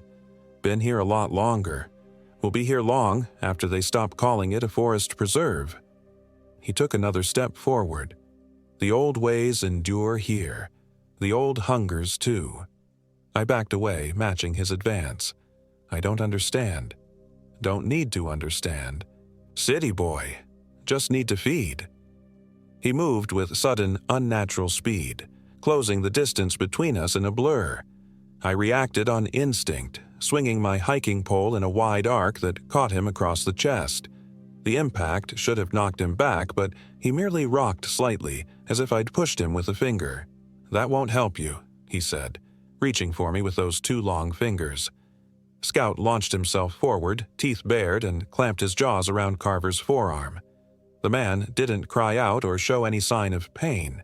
Instead, he looked down at Scout with mild interest, then flicked his arm as if shooing a fly. Scout went flying, hitting a tree trunk with a yelp of pain before crumpling to the ground. "Scout!" I screamed, horrified. Distracted by concern for my dog, I didn't see Carver's hand coming until his fingers closed around my throat. His strength was impossible, lifting me clear off the ground with one arm, my feet dangling uselessly as I struggled for breath. "The hollow has been waiting for fresh blood," he whispered, his face inches from mine. "Been too long since anyone came this deep. We get so hungry." Black spots danced in my vision as his grip tightened. In desperation, I fumbled at my belt for my hunting knife, finally closing my fingers around the handle. With the last of my strength, I drove the blade deep into his chest. Carver looked down at the knife protruding from his sternum, then back at me with something like amusement. "Already dead, boy. Been dead a long time." But his grip loosened slightly, enough for me to twist free and fall to the ground, gasping for air. I crawled toward Scout, who was struggling to his feet, obviously hurt but alive. "Run!"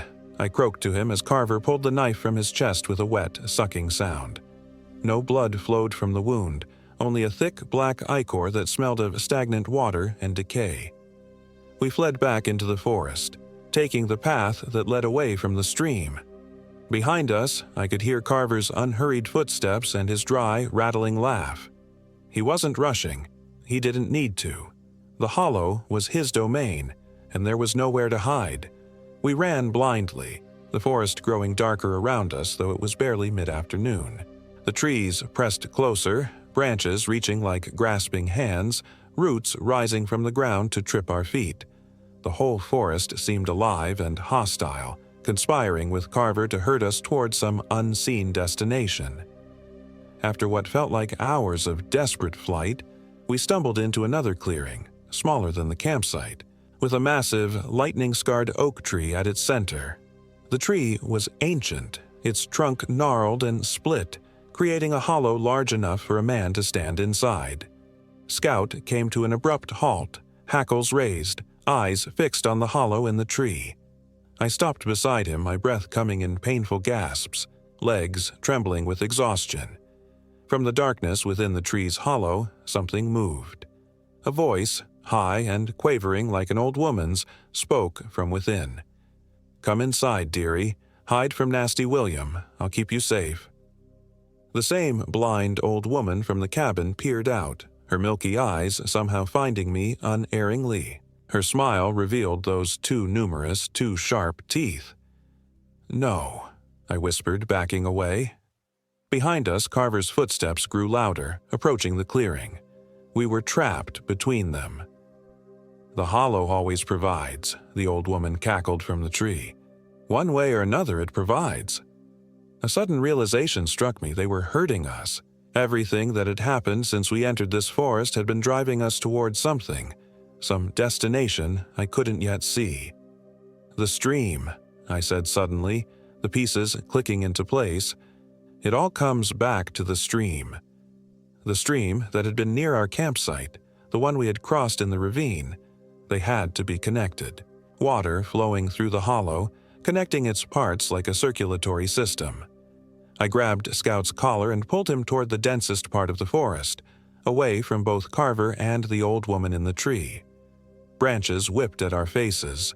Thorns tore at our clothes, but we pushed through, driven by desperate determination.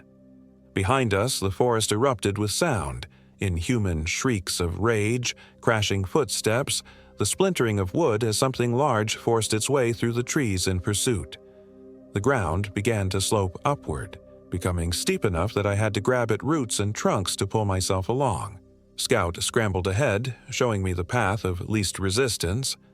My lungs burned, my legs felt like lead, but terror drove me onward. We reached the crest of a ridge and paused, gasping for breath. Below us stretched a view I hadn't expected. A vast clearing in the forest, at the center of which stood the dark silhouette of a massive structure. It looked like the ruins of an old mill or factory, positioned beside what appeared to be a dammed section of river. The Yellow River itself, I realized. This was it, the heart of the hollow, where all the streams fed into the main river, where whatever malevolence infected this place originated. The pursuit behind us was growing closer. We had no choice but to go forward, down toward the ruined structure by the river. The descent was treacherous, the slope nearly vertical in places. More than once I lost my footing and slid several yards before managing to catch myself. Scout moved with more grace, finding narrow animal paths that zigzagged down the incline. As we neared the bottom, details of the structure became clearer. An old sawmill, its wooden walls rotted and partially collapsed, its massive water wheel still partially intact, though heavily damaged. A dam of logs and stones diverted part of the river to power the wheel, creating a large, dark pool beside the mill. We approached cautiously, the hairs on the back of my neck standing up. The place radiated a palpable wrongness that made even Scout whine with unease. The pursuit from the forest had gone silent, which worried me more than the crashing and shrieking had. They were watching, waiting. The mill's main door hung from a single hinge, creaking slightly in a breeze I couldn't feel. Beyond it lay darkness and the sound of water dripping. I hesitated at the threshold, every instinct screaming not to enter. But we couldn't go back up the ridge where Carver and who knew what else waited, and circling the mill would take us back into the forest. "Stay close," I murmured to Scout as we stepped into the darkness of the old sawmill. The interior was cavernous, the ceiling lost in shadow above us. What little daylight filtered through broken walls and collapsed roof sections illuminated the remnants of massive machinery. Rusted saw blades, splintered conveyor belts, gears larger than car tires. The air was thick with the smell of rot and stagnant water. A channel ran through the center of the mill floor, part of the river diverted to power the machinery. The water in it was black and still, unlike the flowing river outside. As we picked our way through the debris, Scout suddenly froze, his attention fixed on the water channel. A low growl built in his throat. The surface of the water began to ripple, though there was no breeze or current to disturb it. Slowly, deliberately, something began to rise from its depths. A head emerged first, human in rough shape but with elongated features, the skin glistening wetly. Eyes like polished yellow stones fixed on us with predatory intelligence. The rest of the body followed, humanoid but wrong, limbs too long and jointed in too many places, fingers webbed and tipped with curved black claws. More shapes began to emerge behind the first. 5, 10, too many to count, all with those same glowing yellow eyes, those same distorted bodies. "What are they?" I whispered, unable to look away. A voice answered from behind us, Carver's gravel-rough tones. "The Hollow's children." I spun to find him standing in the doorway we had entered through, blocking our escape. The old woman from the tree and cabin stood beside him, her blind eyes gleaming with malicious anticipation. "Every 50 years or so, when the moon is right, the Hollow hungers," Carver continued, stepping into the mill. "Used to be the loggers who went missing. Accidents, they called it. Then hikers, campers. The Forest Service put up warnings, closed trails, but there's always someone who wanders too deep. Like you," the old woman added, her voice quavering with excitement. "So perfect, so ripe." The creatures in the water channel were pulling themselves onto the mill floor now, moving with a terrible fluid grace that was neither fully human nor animal. "What do you want from me?" I asked, my voice breaking with fear. Carver's permanent grin widened. "Want you to feed the Hollow, boy. Want you to join us. The water changes you if you let it in, makes you part of something ancient, something hungry." "I'd rather die," I spat. "That's not one of the choices," the old woman cackled. The creatures from the water were closing in, forming a circle around Scout and me. I could see details of their grotesque forms now, gills fluttering at their necks, scales interspersed with patches of human skin, mouths that opened too wide to reveal multiple rows of needle-like teeth. I backed up until I felt the edge of the water channel behind me. Trapped. Scout pressed against my leg, trembling but still growling defiantly at the approaching monsters. My loyal companion, brave to the end.